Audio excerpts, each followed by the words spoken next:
অন্ধ নাকি আপনি? দেখে চলতে পারেন না? আমার সাদা শার্টটার 12টা বাজিয়ে দিলেন।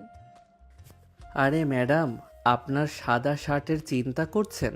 আমার এই দামি চশমাটার যদি স্ক্র্যাচ পড়ে তবে তো আপনার এই ফাইল বিক্রি করে টাকা শোধ করতে হবে। কি বললে? ফাইল বিক্রি করতে হবে? তুমি জানো আমি কে? আমি এই জোনের সিনিয়র ম্যাজিস্ট্রেট অনামিকা চৌধুরী। ও, তার মানে আপনি সেই হিটলার ম্যাডাম। আমি আদিল, আপনার নতুন জুনিয়র। ধাক্কাটা কিন্তু আপনি আগে দিয়েছেন। মোমেন্টাম ফিজিক্স অনুযায়ী দোষ আপনার। ফিজিক্সের গুষ্টি গেলাই, এক্ষুনি আমার চেম্বারে এসো।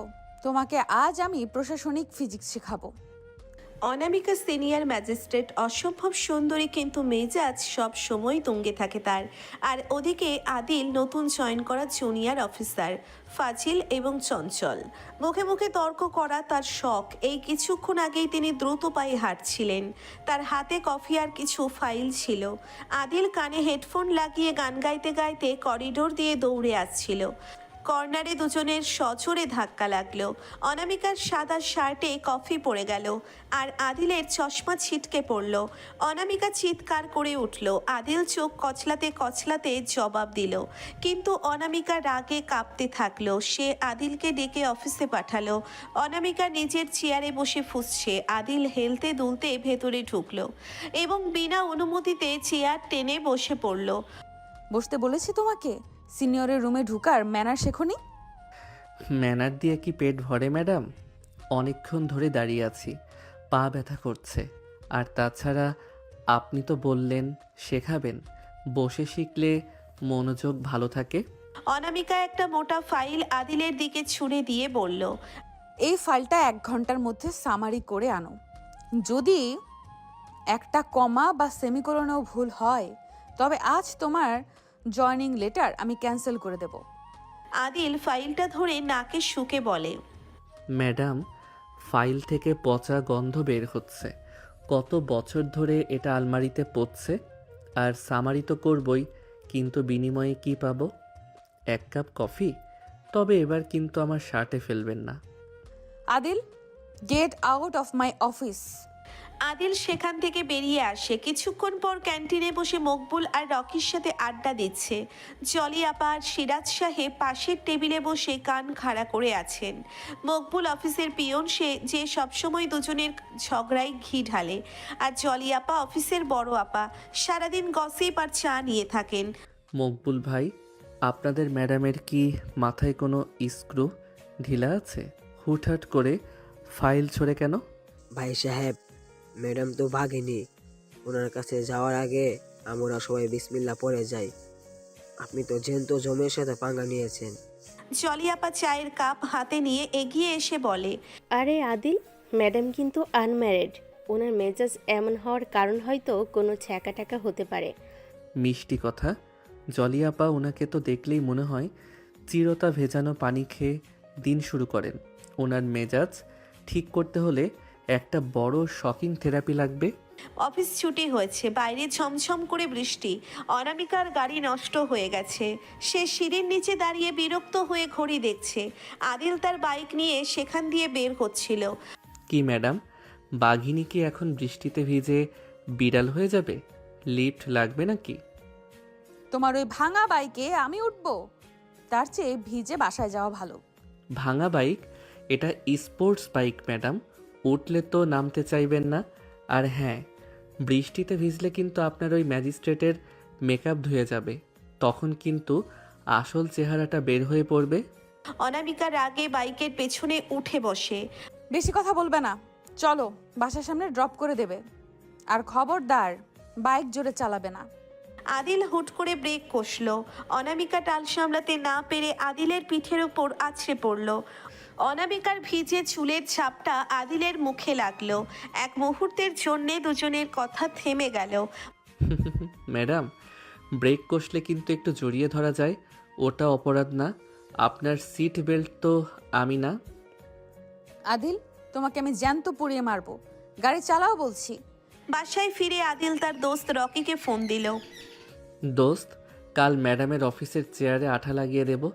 দেখি ম্যাডাম চেয়ার ছেড়ে কিভাবে বের হন।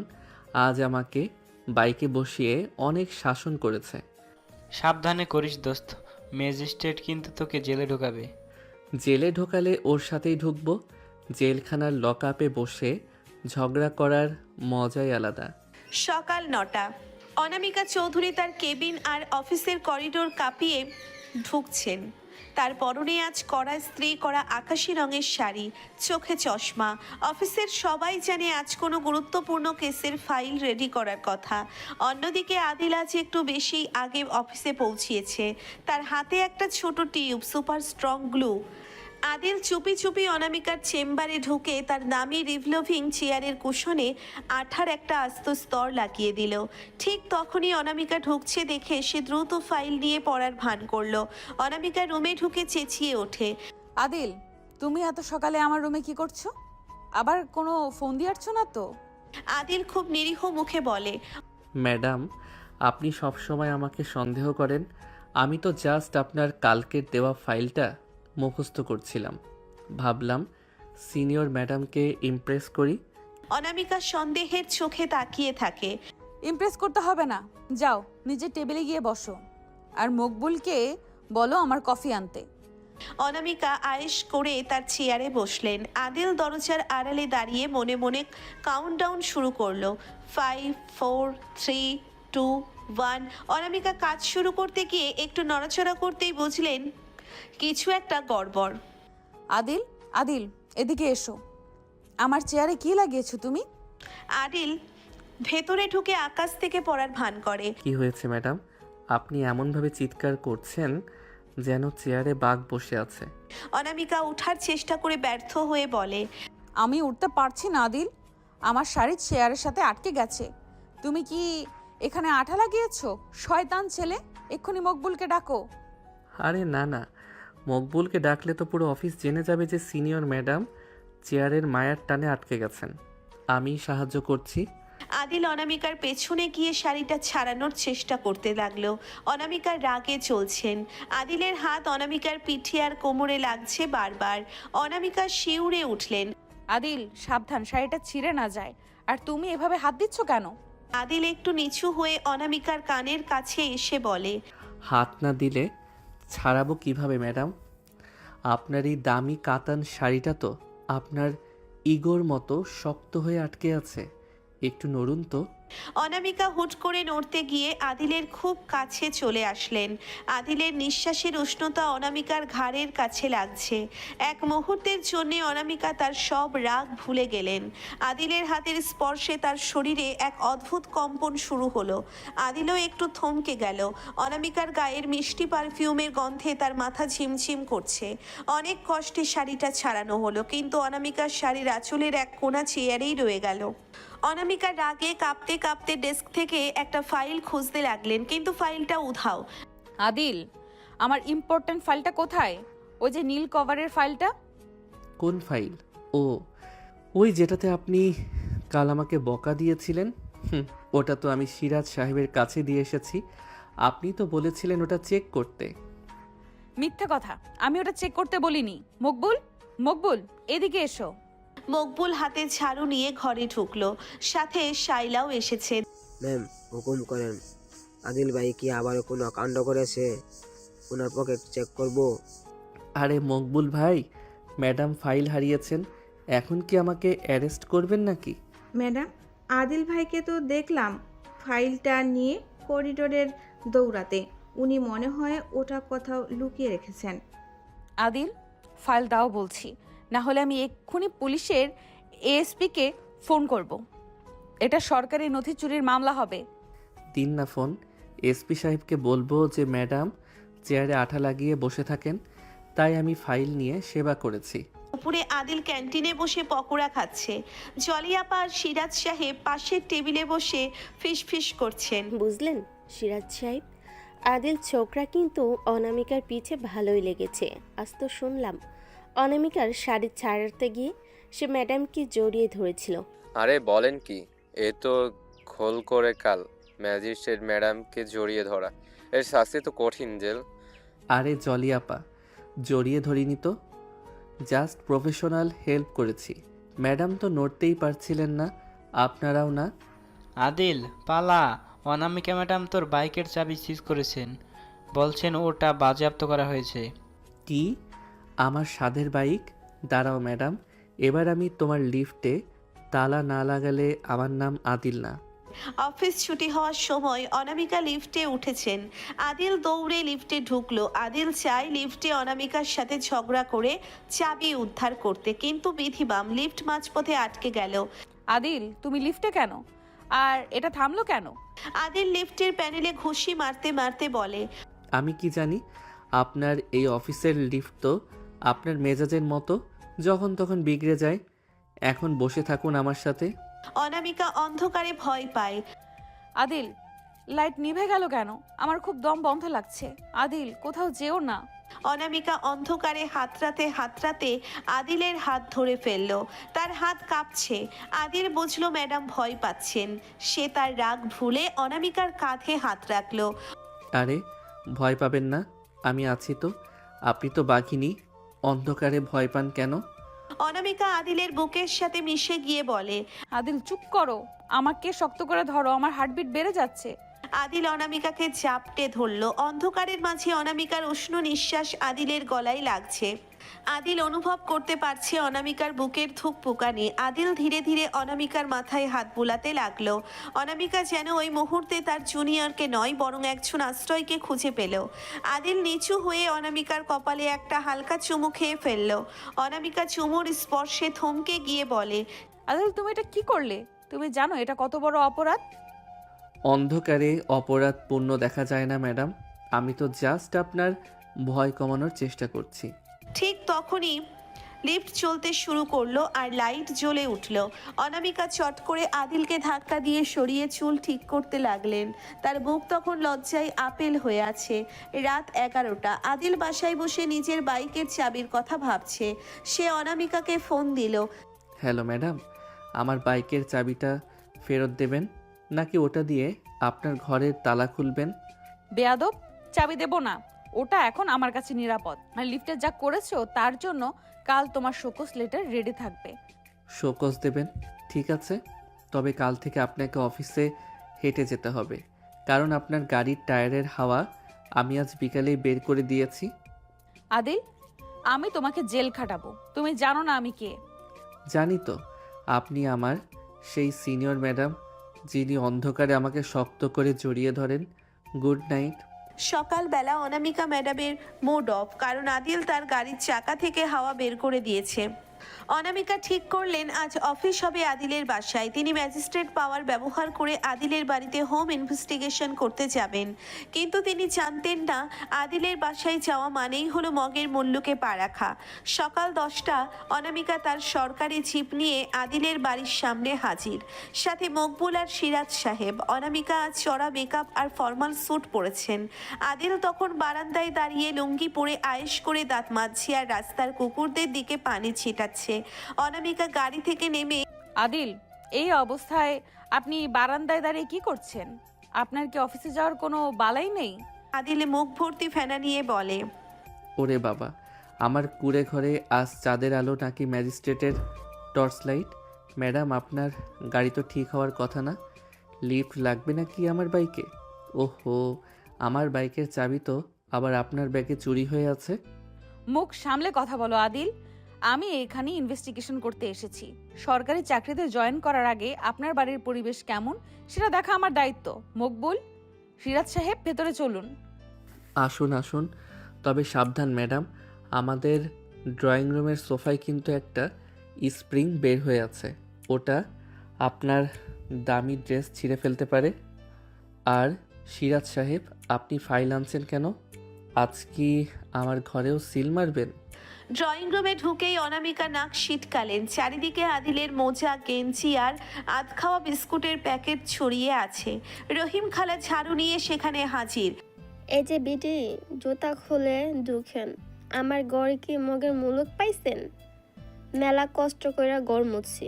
অনামিকা চোখ কপালে তুলে, আপনি কার সাথে কথা বলছেন জানেন? আমি একজন সরকারি ম্যাজিস্ট্রেট। ম্যাজিস্টার হন আর 10 জন হন, আমার জারুর নিচে সব। আদি, এই সেমবি ক্যাডারে তোর কোনো পাওনাদার নাকি? আদিল হাসতে হাসতে লুঙ্গি ঠিক করে। না খালা, উনি আমার অফিসের বস, উনি এসেছেন চেক করতে আমি ঠিকমতো গোসল করি কিনা।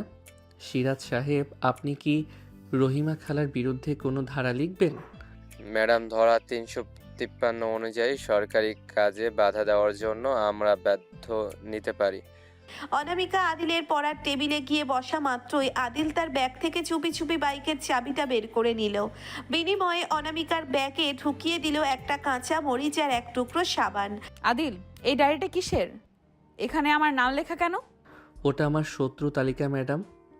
1 নম্বরে আপনার নাম। আমি প্রতিদিন ওখানে আপনার নামে একটা করে অভিশাপ লিখি। আজই লিখেছি, ম্যাডাম যেন সিঁড়ি দিয়ে উঠতে গিয়ে হিল জুতো ভেঙে পড়ে যান। অনামিকা রাগে ডায়েরিটা ছুঁড়ে মেরে বলে, বেয়াদব, তুমি জানো আমি তোমাকে এক্ষুনি সাসপেন্ড করতে পারি। পারবেন না, কারণ আমি আপনার সব পেন্ডিং ফাইল ড্রেনের নিচে লুকিয়ে রেখেছি। আমাকে সাসপেন্ড করলে ওই ফাইল আর খুঁজে পাবেন না। তখন কিন্তু ডিসি সাহেব আপনার প্রমোশন আটকে দেবেন। অনামিকা আদিলের কলার চেপে ধরে। ফাইল কোথায় আদিল? এক্ষুনি বলো। কলার ছাড়লে বলবো। আর আপনি কি জানেন, আপনার রাগলে নাকটা ঠিক লাল টমেটোর মতো হয়ে যায়, দেখতে খুব ফানি লাগে। অনামিকা আদিলকে জোর করে রান্নাঘরে নিয়ে গেলেন। তিনি দেখতে চান আদিল নিজে রান্না করে কিনা। সেখানে বিকাশ বসে চা খাচ্ছিলেন। অনামিকাকে দেখে তিনি ভয়ে বিষম খেলেন। ম্যাডাম, আপনি আদিলের ঘরে? ও কি কোনো ক্রাইম করেছে? প্লিজ ওকে অ্যারেস্ট করবেন না।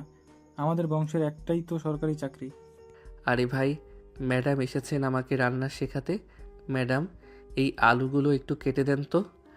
আমার প্রেসার কুকারটা আবার সিটি দেয় না, একটু চেক করবেন? আমি কি এখানে আলু কাটতে এসেছি? আদিল, তুমি সীমানা ছাড়াচ্ছ। মকবুল, ওকে হ্যান্ডক্রাফট পড়াও। ম্যাম, আমি তো হ্যান্ডকাপ আনতে ভুলে গেছি। দড়ি আছে, ওটা দিয়ে কি ভাইয়াকে গাছের সাথে বেঁধে রাখবো? দড়ি দিয়ে বাঁধলে কিন্তু ম্যাডামকেও সাথে বাঁধতে হবে, কারণ উনি আমাকে ছাড়া এক মুহূর্ত থাকতে পারেন না। আজ সকালেই তো আমার বাসায় চলে এসেছেন। অনামিকা রাগ করে বের হয়ে যাওয়ার সময় ব্যাগ খুললেন ফোন বের করতে। ফোন বের করতে গিয়ে হাতে উঠে এলো সেই কাঁচা মরিচ আর সাবান। ড্রয়িং রুমে তখন চলিয়াপা আর শাইলাও হাজির হয়েছে। তারা গসিপের খোঁজে পিছু নিয়েছিল। আপনার ব্যাগে সাবধান। আর মরিচ কেন? আপনি কি আদিল ভাইয়ের বাসায় গোসল করতে আর ঝালমুড়ি খেতে এসেছেন? ওমা, অনামিকা, তুমি তো আগে বলতে পারতে। আদিল তোমার পছন্দ তো। বেশ ঝাল দেখছি। অনামিকা লজ্জায় আর রাগে পাথর হয়ে বলে, আদিল চৌধুরী, এটা কি তোমার কাজ? আদিল, আপনার ল্যাপটপের পাসওয়ার্ড কি? আদিল বাইকের চাবিটা নাচাতে নাচাতে বলে, সাবান দিয়ে মুখ ধুয়ে নিন ম্যাডাম, আপনার রাগটা একটু পরিষ্কার হবে। আর মরিচটা খেয়ে দেখুন, ওটা আপনার মেজাজের চেয়েও বেশি ঝাল। বাই বাই ম্যাডাম, আমি চললাম অফিসে। আদিল ঝড়ের বেগে বাইক নিয়ে স্টার্ট দিল। অনামিকা তার জিপের চাকা পাংচার হওয়া অবস্থায় সেখানেই দাঁড়িয়ে রইলেন। সিরাজ সাহেব আর মকবুল তখন রহিমা খালার ঝাড়ুর ভয়ে কোণঠাসা। রাত 12টা। আদিল আর রকি ছাদে বসে আড্ডা দিচ্ছে। দোস্ত, কাল কিন্তু ম্যাডাম তোকে অফিসে জ্যান্ত পুঁতে ফেলবে। সাবান আর মরিচ দেওয়াটা কিন্তু একটু বেশি হয়ে গেছে।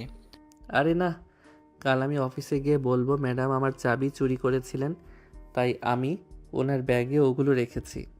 কাল আমি ওনার ল্যাপটপের পাসওয়ার্ড চেঞ্জ করে দেব। পাসওয়ার্ড হবে আদিল ইজ দ্য বেস্ট। তোর ঘাড়ের তেরামি তো দিন দিন বাড়ছে রে। বাড়বে না কেন? অনামিকা ম্যাডামকে না জ্বালালে আমার রাতের ঘুম হয় না। পরদিন সকালে অনামিকা অফিসে ঢুকলেন একদম রণচণ্ডী মূর্তি ধারণ করে। আদিল তার ডেস্কে বসে গুনগুন করে গান গাইছে। পিছে পিছে আতি হ্যায় শালো যাইসি। অনামিকা এসে তার টেবিল চাপড়ালেন। এটা কি তোমার কাজ? আদিল, আপনার ল্যাপটপের পাসওয়ার্ড কি? আমি কাজ করতে পারছি না। পাসওয়ার্ড তো আপনার মনেই থাকার কথা ম্যাডাম। একটু ভেবে দেখুন তো, কে আপনার ব্যাগ থেকে চাবি নেয় আর কে আপনাকে সবচাইতে বেশি জ্বালিয়ে মারে? অনামিকা দাঁতে দাঁত চেপে ল্যাপটপে লিখলেন Adil is the best. Laptop খুলে গেল। আদিল, তোমাকে আজ আমি ছাড়বো না। ছাড়ার তো প্রশ্নই আসে না ম্যাডাম। আমি তো আপনার সরকারি পার্সোনাল টর্চারার। সকালবেলা অনামিকা ম্যাডামের মুড কালকে সেই মরিচ সাবান বিভ্রান্তের পর থেকেই থমথমে। তিনি ডিক্লেয়ার করেছেন আদিলকে দিয়ে আজ অফিসের সবচেয়ে কঠিন কাজটা করাবেন। তিনি আদিলকে নিয়ে এক দুর্গম এলাকায় অবৈধ বালু উত্তোলন বন্ধ করতে রেইডে যাওয়ার সিদ্ধান্ত নিয়েছেন। কিন্তু আদিল কি আর সহজে ছাড়ার পাত্র? অফিসের জিপের সামনে অনামিকা, পেছনে আদিল আর মকবুল। অনামিকা চোখে সানগ্লাস লাগিয়ে খুব গাম্ভীর্য নিয়ে বসে আছেন। আদিল পেছনের সিটে বসে উচ্চস্বরে পপকর্ন চিবুচ্ছে। আদিল, আপনার কি কোনো ভদ্রতা নেই? গাড়ির ভেতরে এইভাবে আওয়াজ করে পপকর্ন খাচ্ছেন কেন? এটা সরকারি গাড়ি, সিনেমা হল না। ম্যাডাম, সকাল থেকে না খেয়ে আপনার রেইডে এসেছি, এখন কি খিদেও পাবে না? আর আপনি তো সানগ্লাস পরে এমন ভাব করছেন যেন হলিউডের কোনো মুভি শ্যুট করতে যাচ্ছেন। রোদের মধ্যে তো আপনার ওই দামি লিপস্টিক গলে যাবে, তখন কিন্তু আপনাকে ড্রাকুলা লাগবে। অনামিকা সানগ্লাস খুলে তেরে তাকিয়ে বলে, আদিল চৌধুরী, মুখ সামলে। আপনাকে আজ আমি বালুর ট্রাকে তুলে পুরো জেলা ঘোরাবো, দেখবেন তখন কেমন লাগে। ট্রাকে চললে তো ভালোই হয়, ছোটবেলায় অনেক শখ ছিল ট্রাকে চড়ার। সিরাজ সাহেব, আপনি কি সাথে দড়ি আনছেন? ম্যাডামকে ট্রাকের সাথে বেঁধে রাখতে হবে, নতুবা উনি তো ভয়ে মাঝপথে লাফ দেবেন। আদিল সাহেব, আইনের ধারা 198 অনুযায়ী সরকারি কর্মচারীকে ভয় দেখানো দণ্ডনীয় অপরাধ। চুপচাপ বসে থাকুন। রেড স্পটে পৌঁছে দেখা গেল চারদিকে কাদা আর বড় বড় গর্ত। অবৈধ বালু ব্যবসায়ীরা ম্যাজিস্ট্রেট দেখে পালিয়েছে।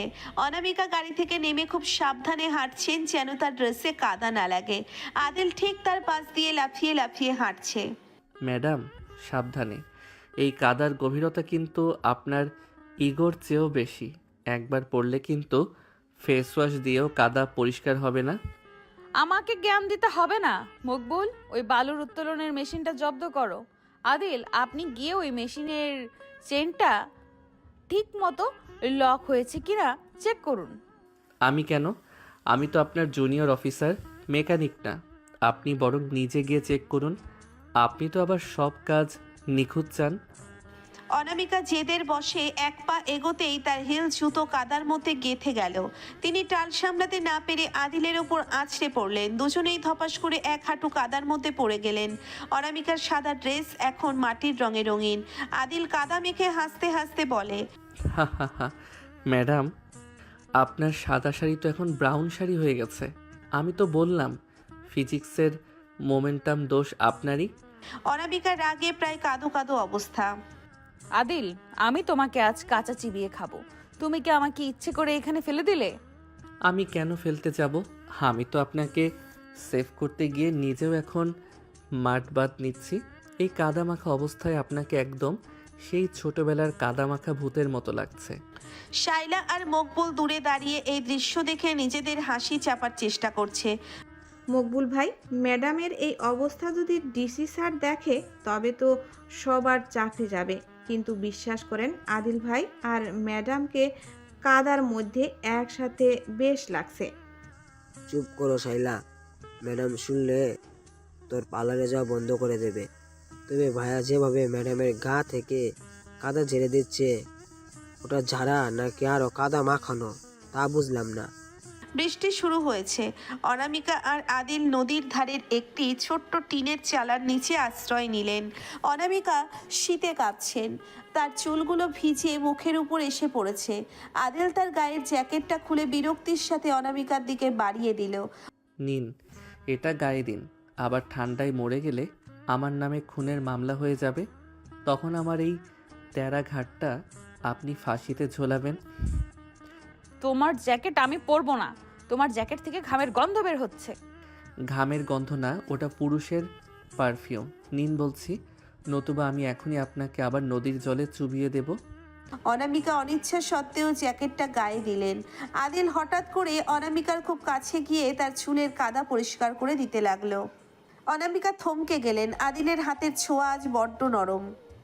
আদিল অনামিকার একদম চোখে চোখ রেখে কথা বলছে।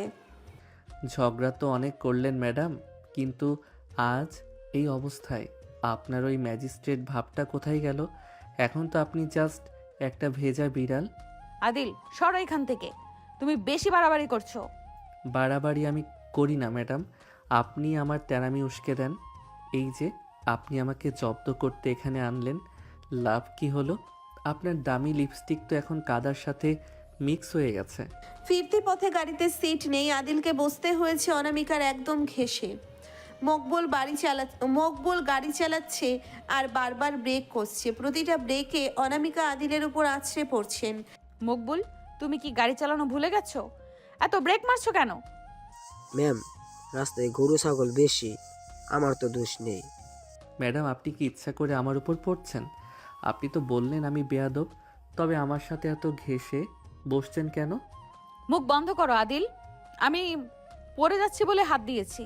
আর তোমার এই কাদামাখা জ্যাকেটটা এক্ষুনি আমার গা থেকে নাও। আহা, পড়ার সময় তো ভালোই পড়েছিলেন, এখন আবার ইগো দেখাচ্ছেন। জলি আপাকে গিয়ে বলবো যে ম্যাডাম আজ সারাদিন কাদার মধ্যে আমার হাত ধরে বসেছিলেন। আদিল বাসায় ফিরতেই রহিমা খালা তার কাদামাখা অবস্থা দেখে চেঁচানো শুরু করলেন। কি রে আদি, ড্রেনে পড়ে গেছিলি নাকি? নাকি তোর ওই পেতনি বস তোরে মাটির নিচে চাপা দিয়েছিল?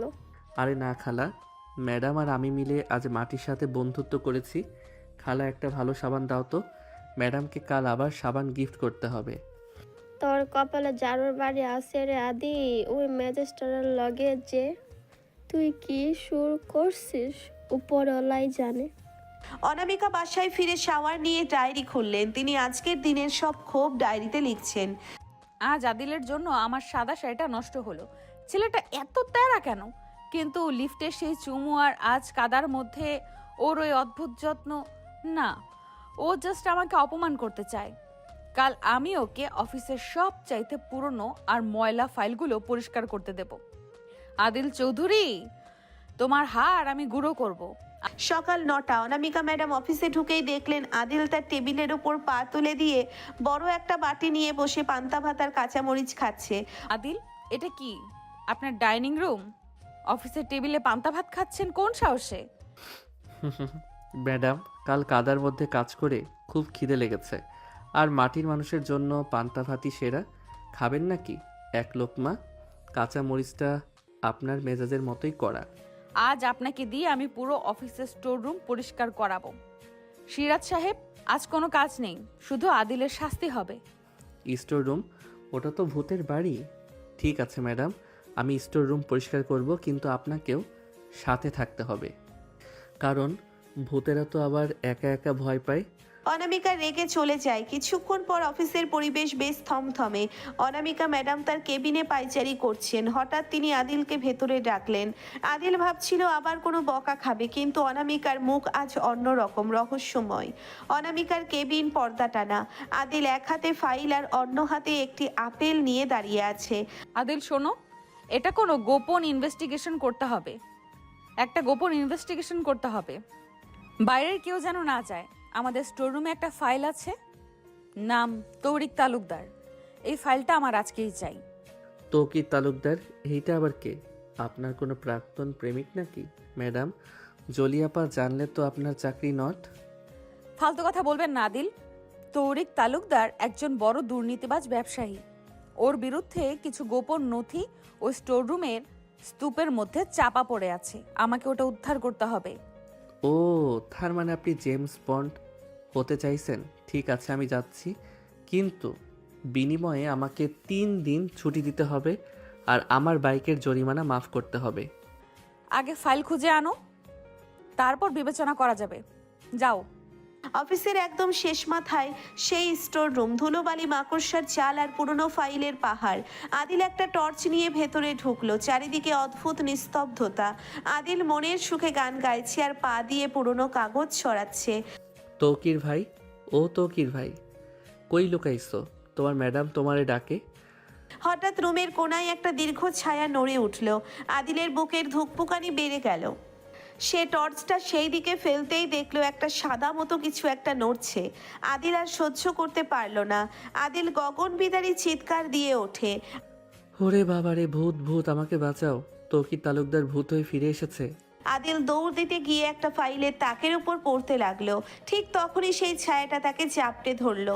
চুপ করো গাধা, আমি ভূত নই, আমি অনামিকা। ম্যাডাম, আপনি এখানে সাদা ওড়না পরে দাঁড়িয়ে আছেন কেন? আমাকে কি মারতে চান? আরে বলো দামি, তোমাকে একা ভরসা করতে পারলাম না, তাই নিজেই এলাম।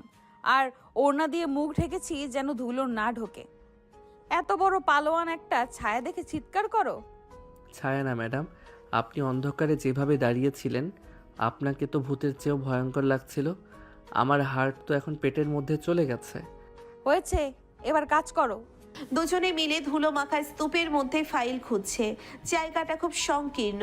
অনামিকা একটা বাস্কের ওপর ঝুঁকে পড়লেন, আদিল তার পাশেই। অনামিকার হাতের ছোঁয়া মাঝে মধ্যে আদিলের হাতে লাগছে। আদিল, এই হলুদ কভারের ফাইলটা দেখো তো। না, এটা না। উফ, এত ধুলো কেন এখানে? ম্যাডাম, আপনি কেন আসছেন? এখন তো আপনার নাকে ধুলো ঢুকে হাঁচি আসবে, আর হাঁচি দিলে কিন্তু আপনার ওই কড়া ইমেজ একদম শেষ হয়ে যাবে। আহ, বক বক করো না তো।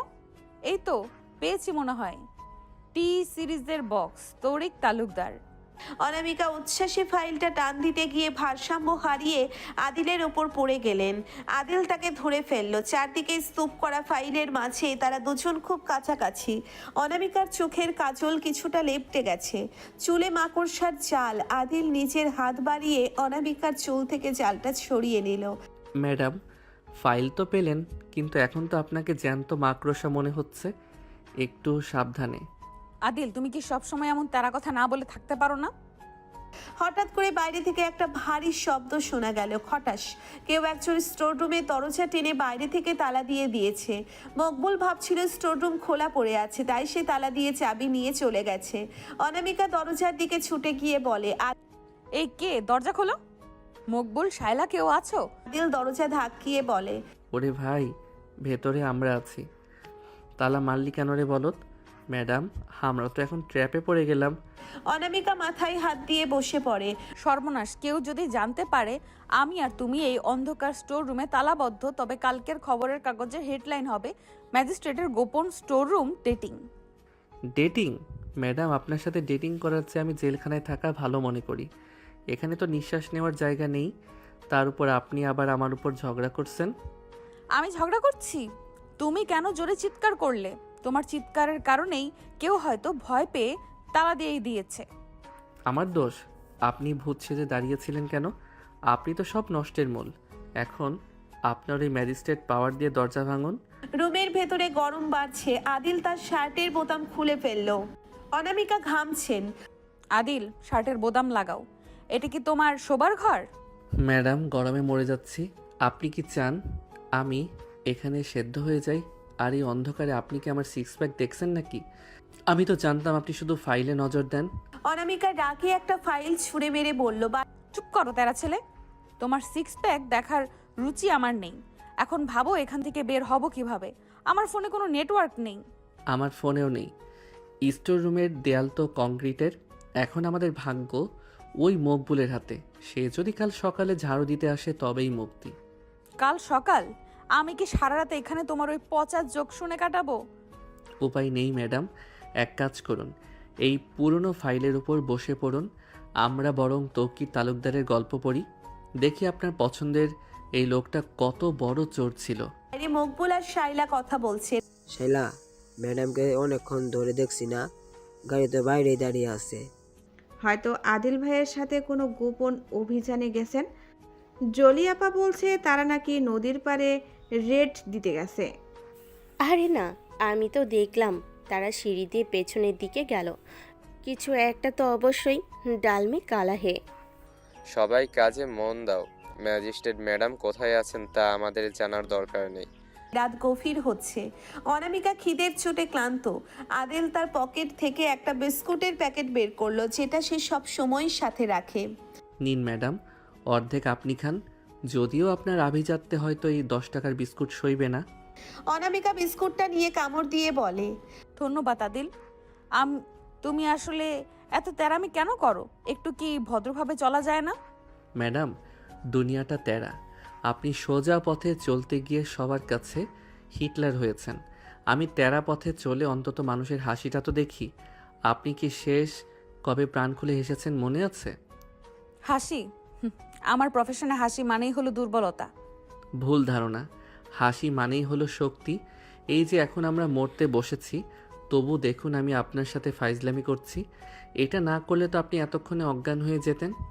অনামিকা আদিলের দিকে তাকালেন। অন্ধকারের মৃদু আলোয় আদিলকে আজ অন্যরকম লাগছে। আদিল হঠাৎ অনামিকার কাঁধে মাথা রেখে বলল, ম্যাডাম একটু ঘুমিয়ে নিন, আমি পাহারা দিচ্ছি। কোনো ইঁদুর বা ভূত আসলে আমি লাথি মেরে তাড়িয়ে দেব। ছেলেটা অসহ্য, কিন্তু এই মুহূর্তে কেন জানি ওর উপর রাগটা আর কাজ করছে না। কি? কিছু না। রাত তখন আনুমানিক 2টা। অফিসের করিডোরে একটা মশা ওড়ারও শব্দ নেই, কিন্তু স্টোররুমের ভেতরে চলছে দুই তেরা প্রাণীর অস্তিত্বের লড়াই। অনামিকা ম্যাডাম ক্ষুধার্ত এবং ক্লান্ত, আর আদিলের তার স্বভাবজাত ফাজলামি দিয়ে পরিস্থিতি আরো গরম করে তুলছে। অনামিকা একটা পুরনো ফাইলের বক্সের ওপর বসে আছেন। আদিল মোবাইলের ফ্ল্যাশ জ্বালিয়ে মাকড়সা মারার চেষ্টা করছে। আদিল, আমি আর পারছি না, আমার ভীষণ খিদে পেয়েছে। তোমার পকেটে কি আর কোনো বিস্কুট আছে? বিস্কুট তো শেষ ম্যাডাম, তবে একটা কাঁচা মরিচ আছে, যেটা কাল আপনার জন্য ব্যাগে রাখতে ভুলে গিয়েছিলাম।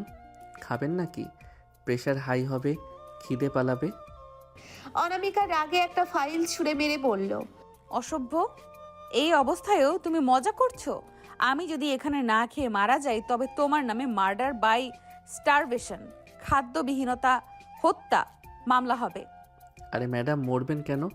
এই যে দেখুন, এই তাকে একগাদা পুরনো খবরের কাগজ আছে, ওগুলো নিয়ে বিরিয়ানির স্বপ্ন দেখুন আর আমার কথা ভাবুন। আমি আপনার সাথে আটকে থেকে আমার জীবনটা তেজপাতা করে ফেললাম। আমার দোস্তরা এখন ক্যান্টিনে বসে চা খাচ্ছে, আর আমি এখানে এক তিতকুটে ম্যাজিস্ট্রেটের সাথে লুডো খেলছি। আমি তিতকুটে? তুমি জানো না কত বড় বড় অফিসার আমার সাথে ডিনার করার জন্য লাইনে দাঁড়িয়ে থাকে? তারা তো আপনার ম্যাজিস্ট্রেট পাওয়ার দেখে লাইনে দাঁড়ায়।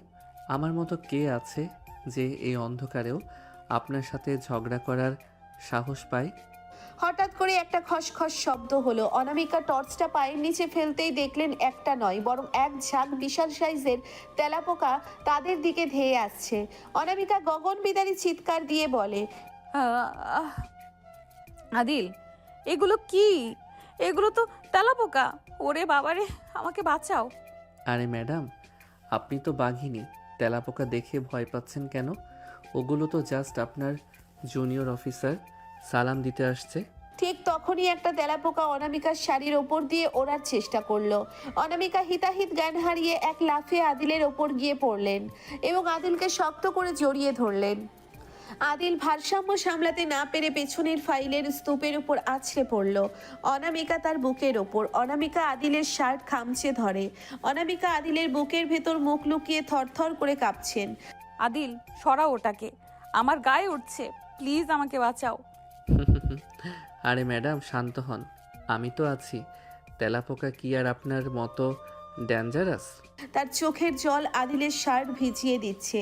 আদিল বুঝতে পারলো এই চাঁদরেল নারী আসলে ভেতরে ভেতরে কতটা নরম। আদিল তার হাত বাড়িয়ে অনামিকাকে আগলে ধরলো। রুমের ভেতরে তাপমাত্রা যেন হঠাৎ বেড়ে গেল। তেলাপোকাগুলো চলে গেছে, কিন্তু অনামিকা আদিলকে ছাড়ছেন না।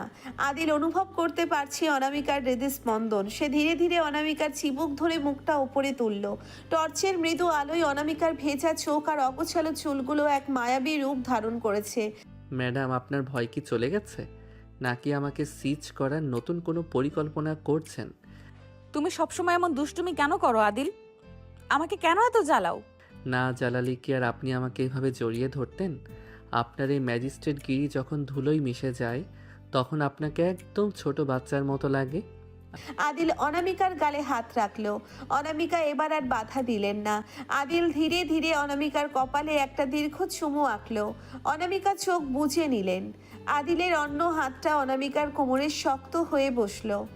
অনামিকার শাড়ির আঁচলটা ধুলোমাখা মেঝের ওপর লুটোপুটি খাচ্ছে। আদিল অনামিকার কানের কাছে ফিসফিস করে বলল, আজ এই অন্ধকার রুমে কোনো সিনিয়র জুনিয়র নেই, আজ শুধু আপনি আর আমি। আদিল অনামিকার ঠোঁটের খুব কাছে নিজের ঠোঁট নিয়ে এলো। অনামিকা তার হাত দিয়ে আদিলের চুলগুলো আঁকড়ে ধরলেন। দীর্ঘ কয়েক মিনিট ধরে সেখানে এক নিবিড় রোম্যান্স চলল। ধুলোমাখা স্টোর রুমটি যেন মুহূর্তের জন্য এক রাজপ্রাসাদে পরিণত হলো। অনামিকা তার সমস্ত ইগো বিসর্জন দিয়ে আদিলের বাহুডোরে নিজেকে সঁপে দিলেন। রাত শেষে তখন ভোর হতে চলেছে। দুজনেই খুব ক্লান্ত। আদিল পুরনো ফাইলের গাদাগুলো গুছিয়ে একটা বিছানার মতো তৈরি করলো। নিন ম্যাডাম, আপনার ভিআইপি বেড রেডি। ঘুমিয়ে পড়ুন, আমি পাশে বসে পাহারা দিচ্ছি। না, তুমিও বসো, একা থাকতে ভয় লাগছে। আদিল অনামিকার পাশে বসলো। অনামিকা আদিলের কাঁধে মাথা রাখলেন। আদিল অনামিকার হাতটা নিজের হাতের মুঠোয় নিয়ে নিল। কিছুক্ষণ পরেই দুজনে গভীর ঘুমে তলিয়ে গেলেন। ধুলোবালির মাঝে তৌকির তালুকদারের ফাইলের ওপর মাথা রেখে দুই চিরশত্রু আজ এক অদ্ভুত শান্তিতে ঘুমাচ্ছে। ভোর 5টা। মকবুল তার ঝাড়ু নিয়ে স্টোররুমে দরজার সামনে হাজির। সে তালা খোলার সাথে সাথেই ভেতরের দৃশ্য দেখে তার ঝাড়ু হাত থেকে পড়ে গেল। সিরাজ সাহেব আর জলি আপাও তখন অফিসে পৌঁছে গেছেন এবং কৌতূহল বশত সেখানে উকি দিলেন। ওরে আল্লাহ রে, এ আমি কি দেখছি? ম্যাডাম আর আদিল ভাই একসাথে ফাইলের উপর শুয়ে আছে। আমি তো জানতামই ওদের মধ্যে কিছু একটা লটপট চলছে। দেখো সিরাজ সাহেব, আদিল তো ম্যাডামের হাত ধরে আছে। বাইরের চেঁচামেচিতে আদিলের ঘুম ভেঙে গেল। সে চোখ মেলেই দেখলো অনামিকা তার বুকের উপর মাথা রেখে ঘুমাচ্ছে। আদিল চমকে উঠে অনামিকাকে ধাক্কা দিয়ে সরিয়ে দিল। ওরে বাবা ম্যাডাম ওঠেন, আমরা তো এক্সপোজ হয়ে গেছি। অনামিকা ধরপড় করে উঠে বসে চুল ঠিক করতে করতে বলে, কি হয়েছে? আদিল, তুমি আমার এত কাছে কেন? আর আপনি মকবুল এখানে কি করছেন? ম্যাম, আমি তো ঝাড়ু নিতে আসছি। আপনারা সারা রাত এখানে কি ইনভেস্টিগেশন করলেন? অনামিকা গলা ঝেড়ে আগের সেই চাঁদরেল মূর্তিতে বলে, চুপ করুন মকবুল। আমরা তৌরিক তালুকদারের ফাইল খুঁজছিলাম। ফাইল খুঁজতে খুঁজতে ক্লান্ত হয়ে জাস্ট একটু চোখ বন্ধ করেছিলাম। আদিল, আপনি আমার পাশে শুয়েছিলেন কেন, বেয়াদব ছেলে? আমি বেয়াদব? আপনি তো তেলাপোকা দেখে আমাকে জাপটে ধরলেন। আমার শার্টের হাতা তো আপনি ছিঁড়ে ফেলছেন, এখন আবার আমাকেই দোষ দিচ্ছেন। মিথ্যা কথা বলবে না আদিল। আমি আপনাকে ধরবো কেন? আমি তো জাস্ট ভারসাম্য হারিয়ে পড়ে গিয়েছিলাম। ভারসাম্য? ওটা তো মোমেন্টাম ছিল না ম্যাডাম, ওটা ছিল আঠা। জলি আপা, আপনি বিশ্বাস করবেন না, ম্যাডাম আমাকে সারা রাত ঘুমাতে দেয়নি, শুধু বলেছে আদিল আমাকে বাঁচাও।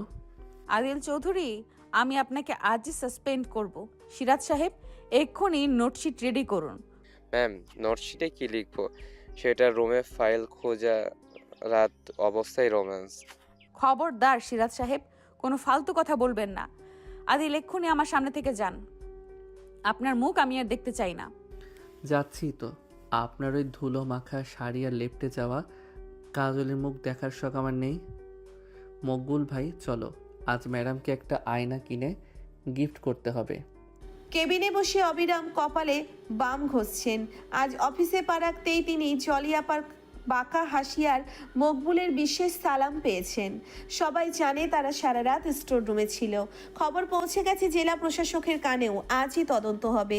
ডিসি স্যারের চেম্বারে অনামিকা মাথা নিচু করে দাঁড়িয়ে আছে। আদিল পাশে দাঁড়িয়ে খুব মনোযোগ দিয়ে ডিসি স্যারের টেবিলের পেপার ওয়েট নিয়ে খেলছে। ডিসি স্যার টেবিল চাপড়ে বলে, অনামিকা, আমি তোমার কাছ থেকে এটা আশা করিনি। সারা রাত একটা জুনিয়র অফিসারের সাথে স্টোর রুমে তালাবদ্ধ। তুমি কি জানো বাইরে কি রটেছে? স্যার, আমি আসলে একটা ইনভেস্টিগেশনে গিয়েছিলাম।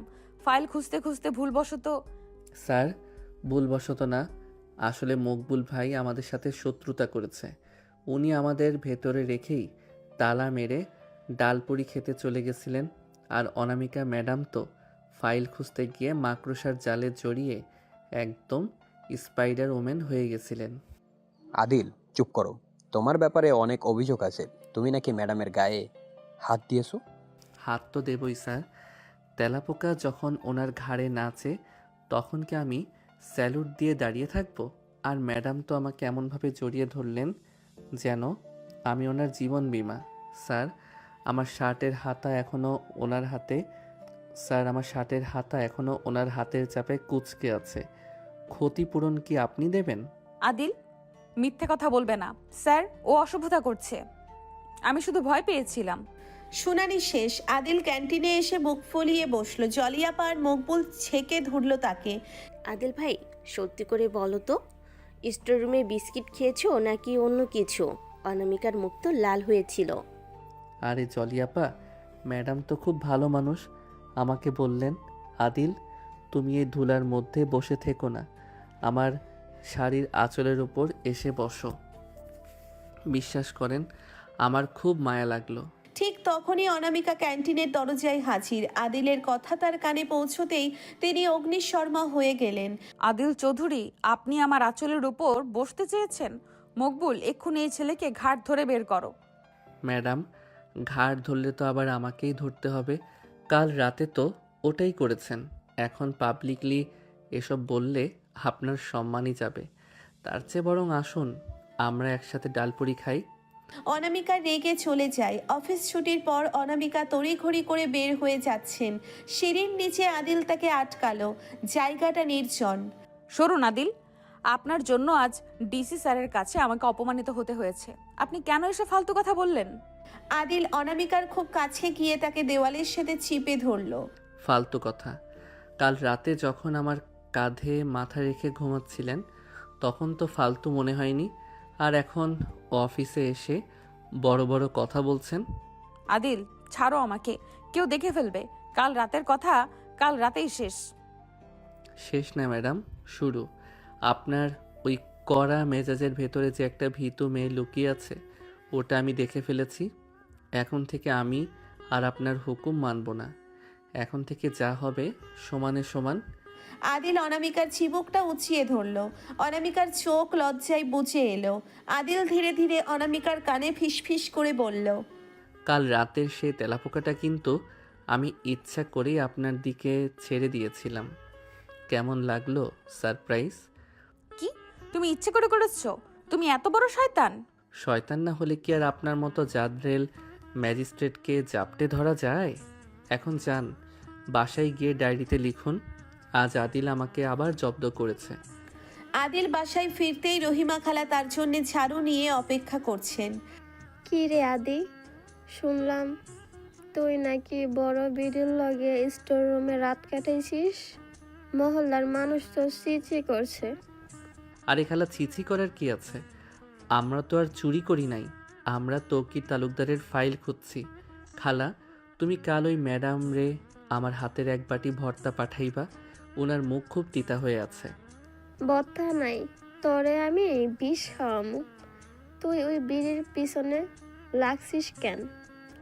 লাগতি না খালা, কিন্তু উনি যখন রাগ করে না ওনার গাল দুইটা একদম টমেটোর মতো লাল হয়, দেখতে খুব মজা লাগে। পরদিন সকালে অনামিকা ফাইল খুলতেই দেখলেন ভেতরের সব পেপারে বড় বড় করে লেখা তেলাপোকা জিন্দাবাদ। সিরাজ সাহেব ফাইলটা নিয়ে অনামিকার কাছে এলেন।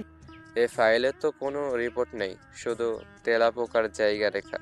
এটা কি আদিল সাহেবের কাজ? অনামিকার রাগে ফাইলটা ছিঁড়ে ফেললেন। আদিল, তুমি এক্ষুনি আমার রুমে এসো।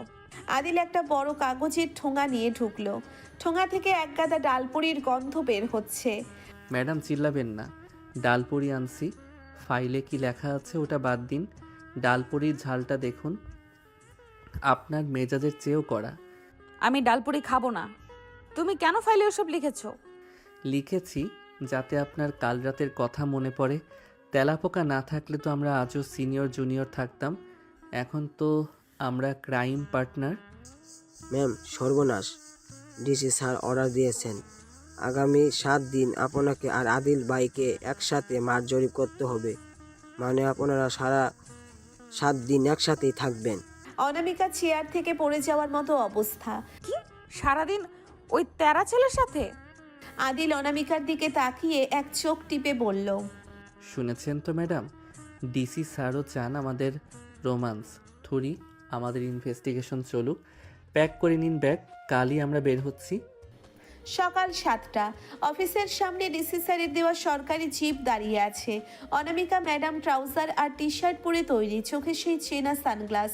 আর আদিল, সে এসেছে লুঙ্গি আর গেঞ্জি পরে, কাঁধে একটা গামছা, তার হাতে একটা বড় টিফিন ক্যারিয়ার।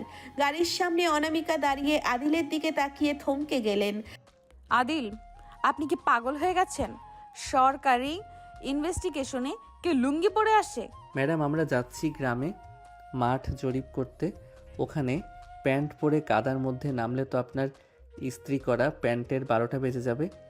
লুঙ্গি হলো ইন্টারন্যাশনাল এয়ার কন্ডিশনড ড্রেস, আপনিও একটা ট্রাই করতে পারেন। অসভ্য, এক্ষুনি গিয়ে প্যান্ট পরে আসুন। আমি আপনাকে এই অবস্থায় গাড়িতে তুলবো না। আপনিও একটা ট্রাই করতে পারতেন। ঠিক আছে ম্যাডাম, আমি প্যান্ট পরছি, কিন্তু মনে রাখবেন কাদার মধ্যে প্যান্ট ফেসে গেলে কিন্তু আমাকে দোষ দিতে পারবেন না।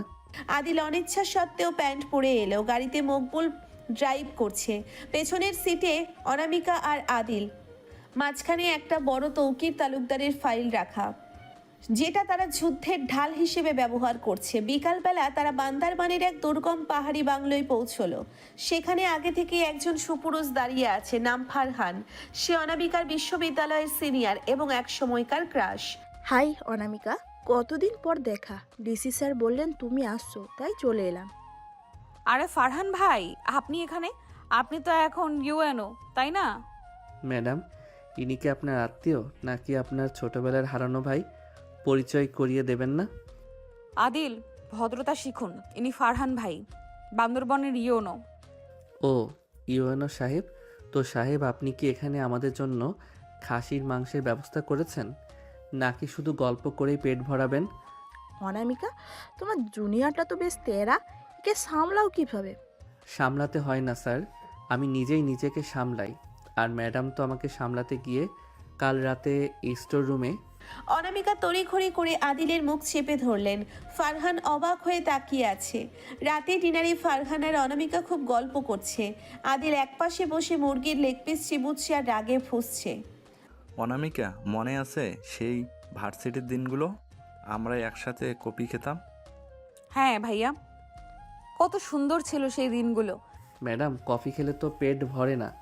ফারহান ভাই, আপনি কি জানেন আমাদের ম্যাডাম কত ভালো পান্তা ভাত খায়? কাল রাতে উনি তো কাঁচা মরিচ দিয়ে এক গামলা ভাত শেষ করেছেন। আদিল, চুপ করুন। স্যারকেও সব বলতে হবে না। বলবো না কেন? স্যার জানুক আপনি কত সাধারণ। স্যার, আপনি কি জানেন অনামিকা ম্যাডাম তেলাপোকা দেখলে কেমন করে আমাকে জড়িয়ে ধরে চিৎকার করেন? ফারহানের মুখ কালো হয়ে গেল। অনামিকা টেবিলের নিচ দিয়ে আদিলের পায়ে একজোড়া লাথি মারলেন। আদিল উফ করে উঠল, কিন্তু হাসা থামালো না। মাঝরাতে হঠাৎ প্রচণ্ড বৃষ্টি শুরু হলো। পাহাড়ে ধসে বাংলোর যাওয়ার রাস্তা বন্ধ হয়ে গেল। বিদ্যুৎ চলে গেছে। বাংলোর কেয়ারটেকার জানালো আজ রাতে এখান থেকে বের হওয়া অসম্ভব। ফারহান তার রুমে চলে গেছে। অনামিকা আর আদিল লিভিং রুমে আটকা পড়ল। আদিল, আমি ভয় পাচ্ছি। এই অন্ধকারে যদি পাহাড় ধসে আমাদের উপর পড়ে? পাহাড় পড়বে না ম্যাডাম, আপনার ওই ফারহান ভাই পড়ার চান্স বেশি। উনি তো আপনার দিকে এমনভাবে তাকাচ্ছিলেন যেন আপনি বিরিয়ানির প্লেট। তুমি হিংসা করছো আদিল?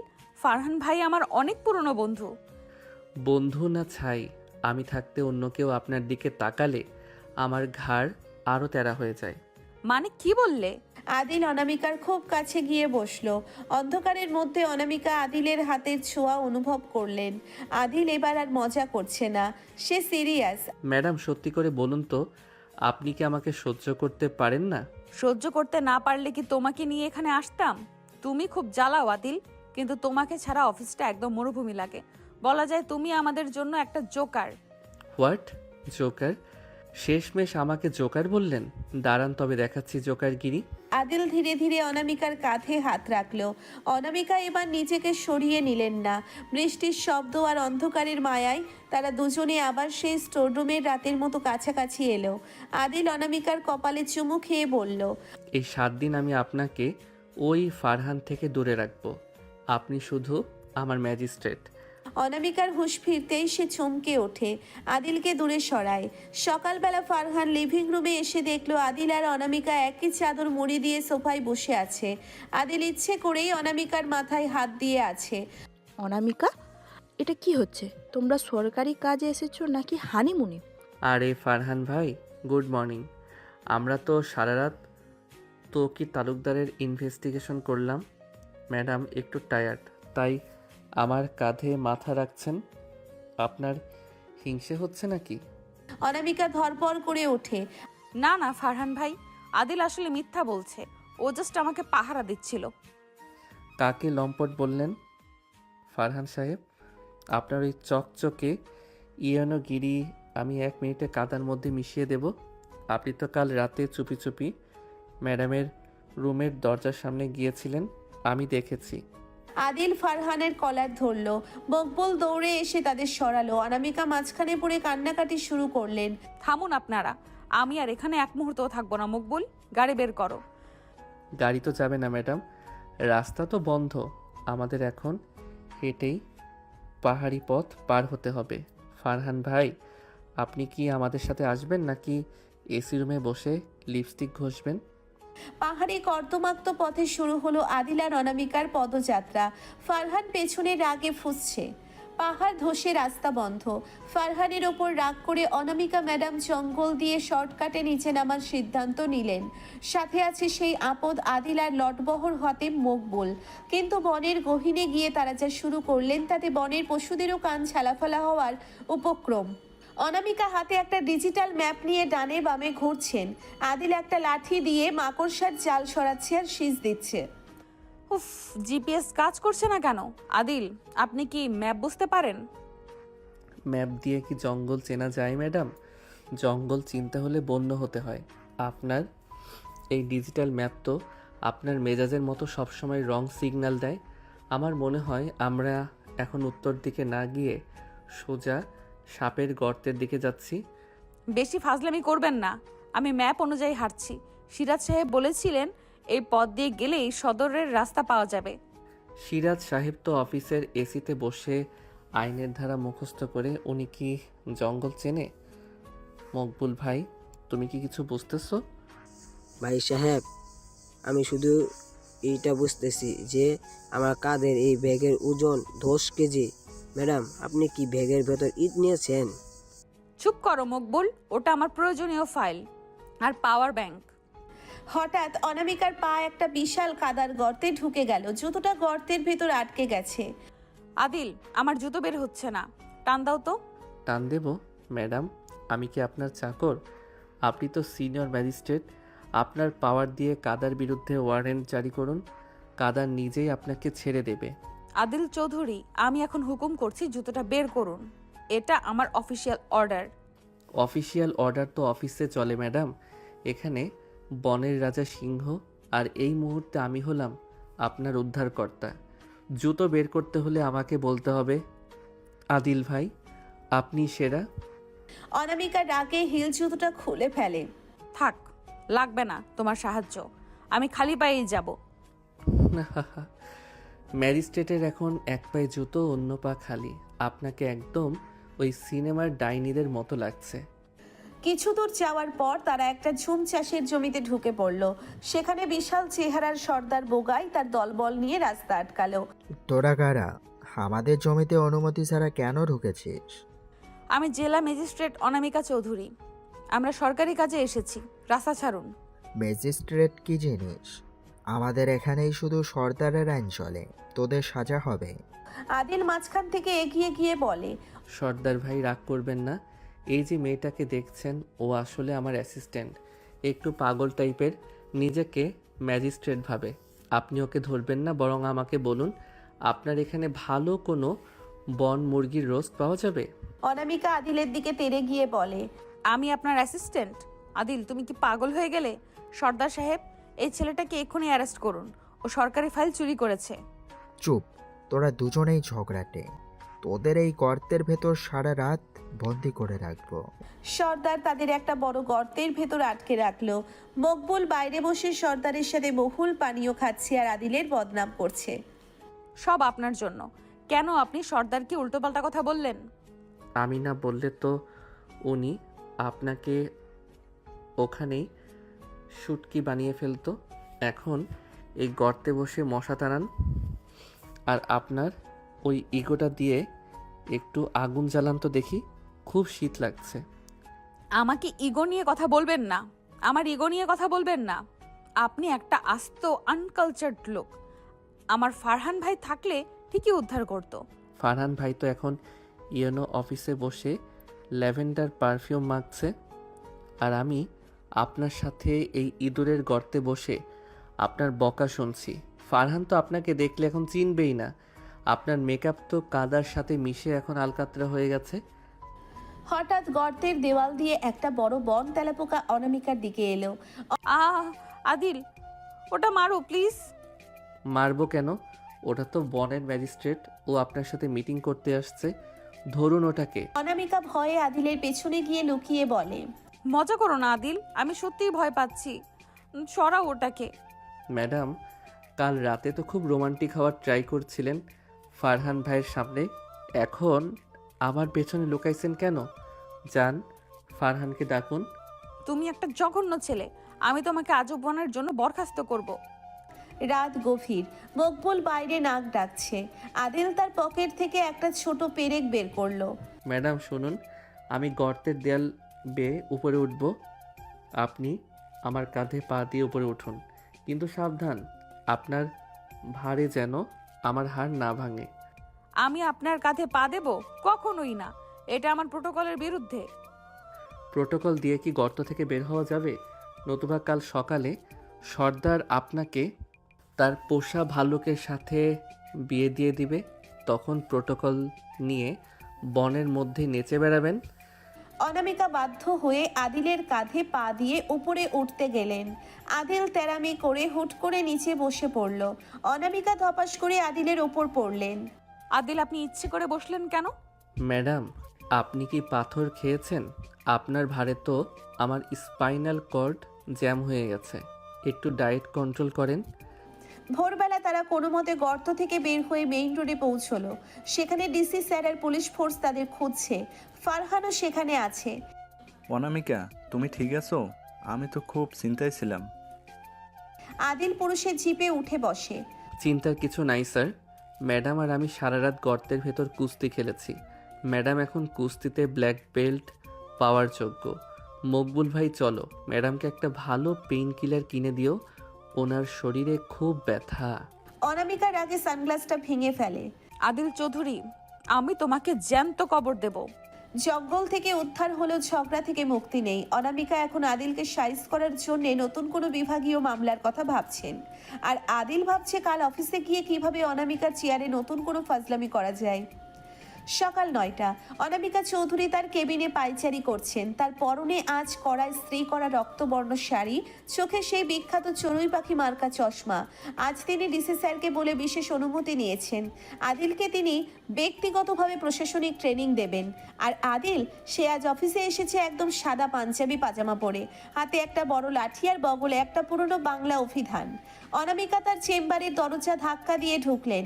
আদিল তখন অনামিকার দামে রিভলভিং চেয়ারে উল্টো হয়ে বসে পা দুলাচ্ছে আর অভিধান পড়ছে। অনামিকা গগন বিদারী চিৎকার দিয়ে বলে, আদিল, আপনি আমার চেয়ারে উল্টো হয়ে বসে আছেন কেন? এটা কি সার্কাস প্যান্ডেল? আদিল খুব শান্তভাবে চশমার উপর দিয়ে তাকিয়ে বলে, ম্যাডাম, আপনি উচ্চস্বরে কথা বলে বায়ুমণ্ডলে শব্দ দূষণ করছেন। অভিধান অনুযায়ী ম্যাজিস্ট্রেট মানে হলো আইন রক্ষক, কিন্তু আপনি তো আইন ভাঙছেন। আর উল্টো হয়ে বসলে ব্রেইনে অক্সিজেন ভালো পৌঁছায়, আপনারও ট্রাই করা উচিত। আপনার ব্রেইনে অক্সিজেনের খুব অভাব। ফালতু কথা বন্ধ করুন। আজ থেকে আপনার 7 দিনের বিশেষ ডিউটি শুরু। এই 7 দিন আপনি কোনো ফাইল ধরবেন না, আপনি শুধু আমার ব্যাগ বহন করবেন, এবং আমি যেখানে যাব সেখানে আপনি আমার পেছনে পেছনে ছাতার মতো দাঁড়িয়ে থাকবেন। এটাই আপনার পানিশমেন্ট। ব্যাগ বহন করব? আমি কি আপনার কুলিগিরি করার জন্য বিসিএস দিয়েছি? ম্যাডাম, আপনার ব্যাগের ওজন যা, তাতে তো আমার মেরুদণ্ড বাঁকা হয়ে যাবে। আপনার ব্যাগে কি ইট পাথর থাকে নাকি লোহা লক্কর? আমার ব্যাগে আমার ফাইল থাকে। এখন ব্যাগটা নিন এবং সোজা আমার পেছনে হাঁটুন। আমরা এখন লোকাল মার্কেটে ভেজাল বিরোধী অভিযানে যাব। অনামিকা মেজাজ নিয়ে বাজারের মধ্যে হাঁটছেন। আদিল তার পেছনে ব্যাগটা এক কাঁধে ঝুলিয়ে অন্য হাতে একটা কাঁচা মূলা চিবুচ্ছে। মকবুল আর পুলিশ ফোর্স পেছনে। অনামিকা এক মাছ বিক্রেতাকে ধরে, এই যে মিয়া, আপনার মাছে ফরমালিন কেন? মিটার তো লাল হয়ে গেছে। ম্যাডাম, ফরমালিন নাই, মাছ টাটকা। আদিল মাঝখান থেকে এগিয়ে গিয়ে বলে, আরে ম্যাডাম, ফরমালিন তো থাকবেই। মাছের যে চেহারা, তাতে তো মনে হচ্ছে মাছটা সুইসাইড করেছে। আপনি ফরমালিন মাপছেন কেন?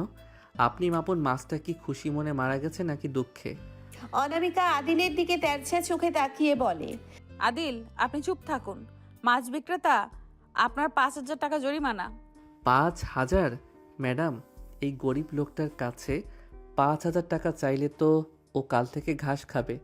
এক কাজ করুন, ওর কাছ থেকে 5টা বড় ইলিশ মাছ ঘুষ নিন, মামলা ডিসমিস করে দিন। জলিয়াপা বলেছে আপনি নাকি ইলিশ মাছ খুব পছন্দ করেন। আদিল চৌধুরী, আপনি আমাকে ঘুষ নিতে বলছেন? আমি আপনাকে এক্ষুনি সাসপেন্ড করতে বলছি। পারবেন না, কারণ আমি আপনার ব্যাগের ভেতর কাঁচা মূলা আর কয়েকটা পচা ডিম ভরে রেখেছি। আমাকে বের করে দিলে ওই পচা ডিমের গন্ধ সামলাবে কে?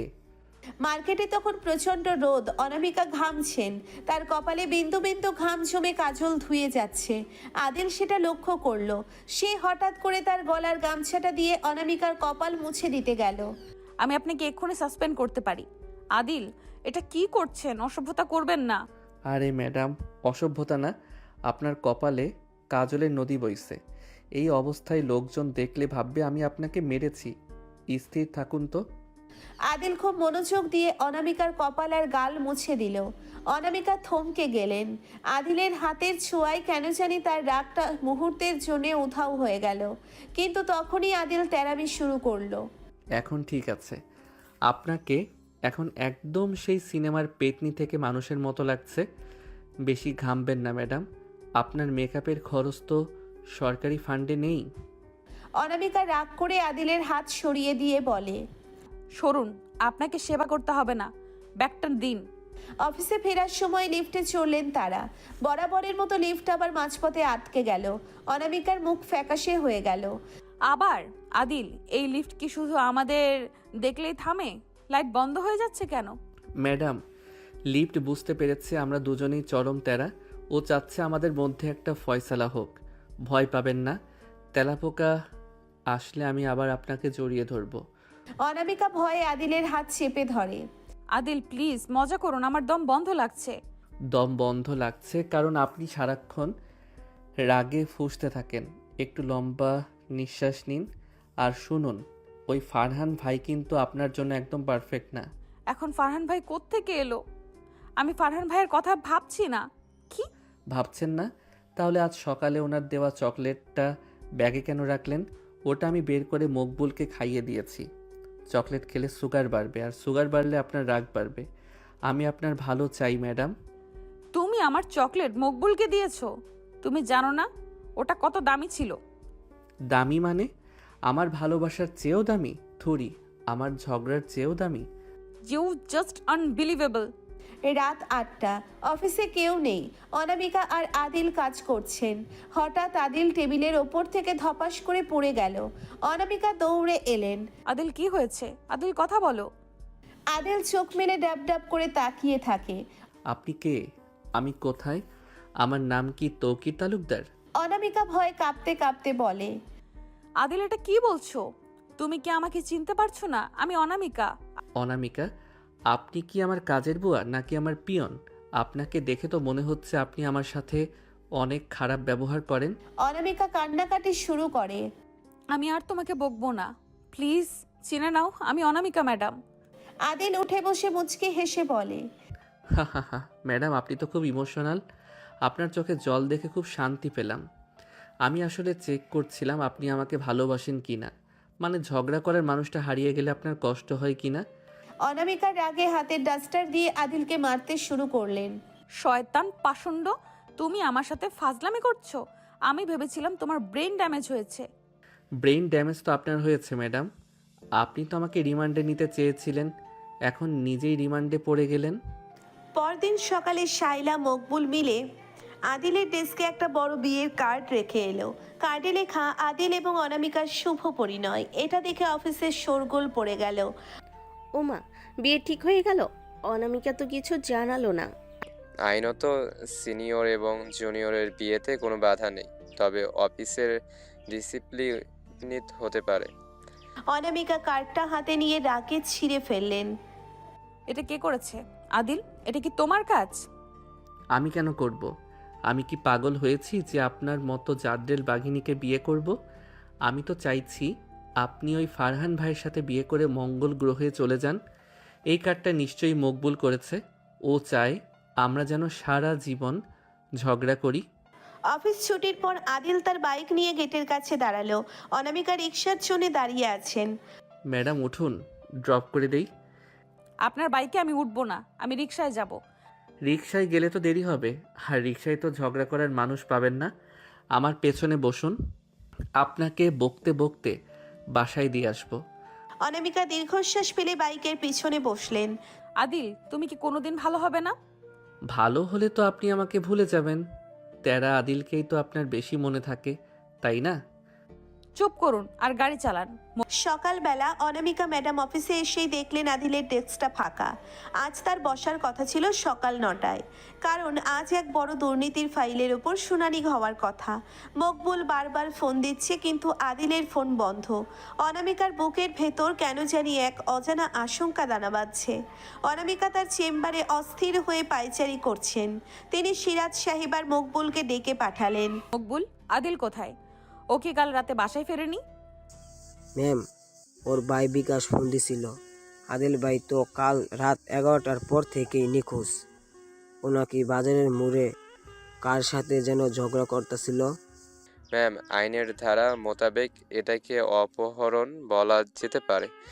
ওই তকির তালুকদারের লোকজন ওপর আমার সন্দেহ হয়েছে। আদিল সাহেব তো ওনার ফাইলে আঠা লাগিয়ে দিয়েছিলেন। তৌরিক তালুকদার, ওর এত বড় সাহস যে আমার জুনিয়র অফিসারকে তুলে নিয়ে যাবে? মকবুল, এক্ষুনি পুলিশ ফোর্স রেডি করো, আমি নিজেই রেডে যাব। শহরের উপকণ্ঠে একটা পরিত্যক্ত লোহা লক্করের গোডাউন। আদিলকে একটা চেয়ারে হাত পা বেঁধে রাখা হয়েছে। তার সামনে তৌকির তালুকদারের গুন্ডারা দাঁড়িয়ে আছে। আদিলের কপালে একটা চোট, কিন্তু তার মুখ থামছে না। কিরে চ্যাংরা, এখন তোর সেই ম্যাজিস্ট্রেট ম্যাডাম নাই, এখন কি তেরামি করবি? আরে ভাই, আপনাদের দড়িটা খুব সস্তা, একটু দামি দড়ি আনতে পারলেন না? আর এই অন্ধকার রুমে এসি নাই কেন? আপনাদের বস কি এতই গরিব যে একটা এসিও লাগাতে পারে না? চুপ কর, এখনই তোর জিব্বা টেনে ছেড়ে ফেলবো। বল, তকির সাহেবের ওই ফাইলটা কোথায় লুকিয়েছিস? ফাইল? ওটা তো আমি অনামিকা ম্যাডামের আলমারিতে রেখেছি, আর পাসওয়ার্ড দিয়েছি আদিল ইজ দ্য হিরো। সাহস থাকলে গিয়ে নিয়ে আসেন। ম্যাডাম আপনাদের এমন ঝাড়ুপেটা করবে যে জেলখানে গিয়ে ভাত খেতেও ভুলে যাবেন। হঠাৎ গোডাউনের দরজা লাথি মেরে ভেঙে পড়ল। অনামিকা ম্যাডাম তার হাতে একটা লাঠি আর পেছনে এক ঝাঁক পুলিশ নিয়ে হাজির। অনামিকা আজ ইউনিফর্মে নেই, কিন্তু তার চোখ দিয়ে আগুন বের হচ্ছে। খবরদার, একজনও নড়বেন না। তৌরিকের চামচারা, তোমাদের সময় শেষ। পুলিশ গুন্ডাদের ধরে ফেলল। অনামিকা দৌড়ে আদিলের কাছে গেলেন। আদিলের কপালে রক্ত দেখে অনামিকার চোখ দিয়ে টপ টপ করে জল পড়তে লাগলো। অনামিকা আদিলের বাঁধন খুলতে খুলতে বলে, আদিল, তুমি ঠিক আছো? আমি তোমাকে বলেছিলাম না একা একা বাজারে যেও না। আদিল বাঁধন মুক্ত হয়ে হাত ঝাড়তে ঝাড়তে বলল, ম্যাডাম, আপনি এত দেরি করলেন কেন? আমি তো ভাবলাম আপনি ওই ফারহান ভাইয়ের সাথে লাঞ্চ করতে গেছেন। আপনার কাজল তো আবার লেপটে গেছে, একদম সেই স্টোর রুমে রাতের মতো লাগছে। অনামিকার রাগে আদিলের কাঁধে এক থাপ্পড় দিয়ে বলে, অসভ্য, এই অবস্থায় তুমি ইয়ার্কি করছো? আমি কত ভয় পেয়েছিলাম জানো? পুলিশ গুন্ডাদের নিয়ে চলে গেছে। অনামিকা আর আদিল জিপের পেছনের সিটে। অনামিকা নিজের হ্যান্ডব্যাগ থেকে ফার্স্ট এইড বক্স বের করলেন। তিনি তুলা দিয়ে আদিলের কপাল পরিষ্কার করছেন। একটু সহ্য করো আদিল, এটা একটু জ্বলবে। উফ ম্যাডাম, আসতে আপনি কি ম্যাজিস্ট্রেট নাকি কসাই? এত জোরে ঘষছেন কেন? আমার তো মনে হচ্ছে আপনার এই তুলা ড্রেসিংয়ের চেয়ে আপনার ঝগড়া সহ্য করা সহজ ছিল। চুপ করো তো, একটুও নড়বে না। অনামিকা খুব কাছে ঝুঁকে আদিলের কপালে ব্যান্ডেজ করে দিচ্ছেন। আদিল স্থির হয়ে অনামিকার মুখের দিকে তাকিয়ে আছে। অনামিকার নিঃশ্বাস আদিলের গালে লাগছে। আদিলের কেন জানি আজ আর তেরামি করতে ইচ্ছে করছে না। সে চুপচাপ অনামিকার এই সেবা উপভোগ করছে। ম্যাডাম, আপনি কি আমার জন্য সত্যিই কেঁদেছিলেন? অনামিকা মুখ ঘুরিয়ে নিয়ে বলে, কে বলেছে কেঁদেছি? ধুলোবালি ঢুকেছিল চোখে। আর আমার জুনিয়র অফিসার নিখোঁজ হলে তো ইনভেস্টিগেশন করতেই হয়। হ্যাঁ, ইনভেস্টিগেশন তো করবেনই, কিন্তু চোখের জল তো আর আইনের ধারায় পড়ে না। স্বীকার করুন না যে আপনি আমাকে মিস করছিলেন। মিস করব কেন? তুমি না থাকলে অফিস কত শান্ত থাকে তা তুমি জানো না? অফিসে পৌঁছানো মাত্রই মকবুল, শাইলা আর জলিয়াপা তাদের ঘিরে ধরলো। মকবুল আদিলের গলায় একটা গাঁদা ফুলের মালা পরিয়ে দিল। ভাইয়া, আপনি তো ভাগের মুখ থেকে ফিরে আসছেন। আজকের খুশিতে আমি সবাইকে চা খাওয়াবো। আরে চা দিয়ে কি হবে? অনামিকা তো আজ বীর বিক্রমের মতো আদিলকে উদ্ধার করেছে। আদিল ভাই, এখন কি বিয়ের ডেটটা ফাইনাল করব? জলিয়াপা, বিয়ে তো হবেই, তবে কোণে তো আগে রাজি হতে হবে। ম্যাডাম তো এখনও তেলাপোকা দেখলেই আমার পেছনে লুকান। উনি সংসার সামলাবেন কিভাবে? সারাদিন তো আমাকেই রান্না করতে হবে। অনামিকা নিজের কেবিনে ঢুকতে ঢুকতে বলে, আদিল চৌধুরী, 7 দিনের জন্য আপনাকে সাসপেন্ড করা হলো। যান বাসায় গিয়ে বিশ্রাম নিন আর আপনার ওই তেরা মাথা ঠান্ডা করুন। সাসপেন্ড? ম্যাডাম, এটা তো পুরস্কার। 7 দিন আমি বাসায় শুয়ে শুয়ে মুভি দেখবো আর আপনার রাগী মুখের কথা ভেবে হাসবো। মকবুল ভাই, চলো আজ আমরা বিরিয়ানি খাবো। রাত 12টা। অনামিকা বিছানায় শুয়ে ভাবছেন। আদিলের সেই হাসি হাসি মুখ আর বিপদের সময়ও তার তেরামিগুলো অনামিকার মনে পড়ছে। তিনি আদিলকে একটা মেসেজ দিলেন, ওষুধ খেয়েছো? 1 মিনিট পরে আদিলের রিপ্লাই এলো, না ম্যাডাম, আপনার বকা না শুনলে তো আমার হজম হয় না। ওষুধ খেয়ে কি হবে? আপনি কি কাল সকালে আমার জন্য সুজি রান্না করে আনবেন? স্বপ্ন দেখো, কাল অফিসে এসে স্টোররুম পরিষ্কার করবে। পরদিন সকালে অনামিকা অফিসে এসে দেখলেন আদিল তার টেবিলের ওপর একটা বিশাল বড় প্লাস্টিকের তেলাপোকা রেখে দিয়েছে, পাশে একটা চিরকুট। ম্যাডাম, কাল তো আপনাকে বীর মনে হয়েছিল, দেখি আজ তেলাপোকা দেখে আপনি কত জোরে চিৎকার করেন। আদিল! পুরো অফিস অনামিকার চিৎকারে কেঁপে উঠল। আদিল তখন দরজার আড়ালে দাঁড়িয়ে পেট চেপে হাসছে। আদিল আর অনামিকার এই টম অ্যান্ড জেরি ঝগড়া। এখন সকাল 10টা। অনামিকা ম্যাডাম গত রাতে সেই উদ্ধার অভিযানের ক্লান্তি কাটিয়ে অফিসে এসেছেন। তিনি ভাবছেন আজ আদিল অন্তত একটু নরম সুরে কথা বলবে, কিন্তু অফিসের গেটে যা দেখলেন তাতে তার আত্মা শুকিয়ে গেল। আদিল একটা রিক্সা থেকে নামছে আর তার সাথে নামছেন একজন জাদরেল মহিলা, যিনি হাতে একটা বড় টিফিন ক্যারিয়ার আর অন্য হাতে একটা পাটের ব্যাগ নিয়ে বীর দর্পে হাঁটছেন। তিনি আর কেউ নন, আদিলদের বাড়ির সর্বে সর্বা রহিমা খালা। পেছনে আদিলের মা, যিনি খুব নিরীহ মুখে চারপাশ দেখছেন। অনামিকা করিডোর দিয়ে যাচ্ছিলেন, হঠাৎ রহিমা খালা তার পথ আটকালেন। আদিল পাশে দাঁড়িয়ে দাঁত কেলিয়ে হাসছে। এ যে গো মেজেস্টার বিডি, আপনি নাকি আমার আদিলের সাথে রাত বিরাতে স্টোর রুমে রাত কাটান, আর কাল নাকি আমার পুলারে গন্ডার হাতে তুলে দিছিলেন।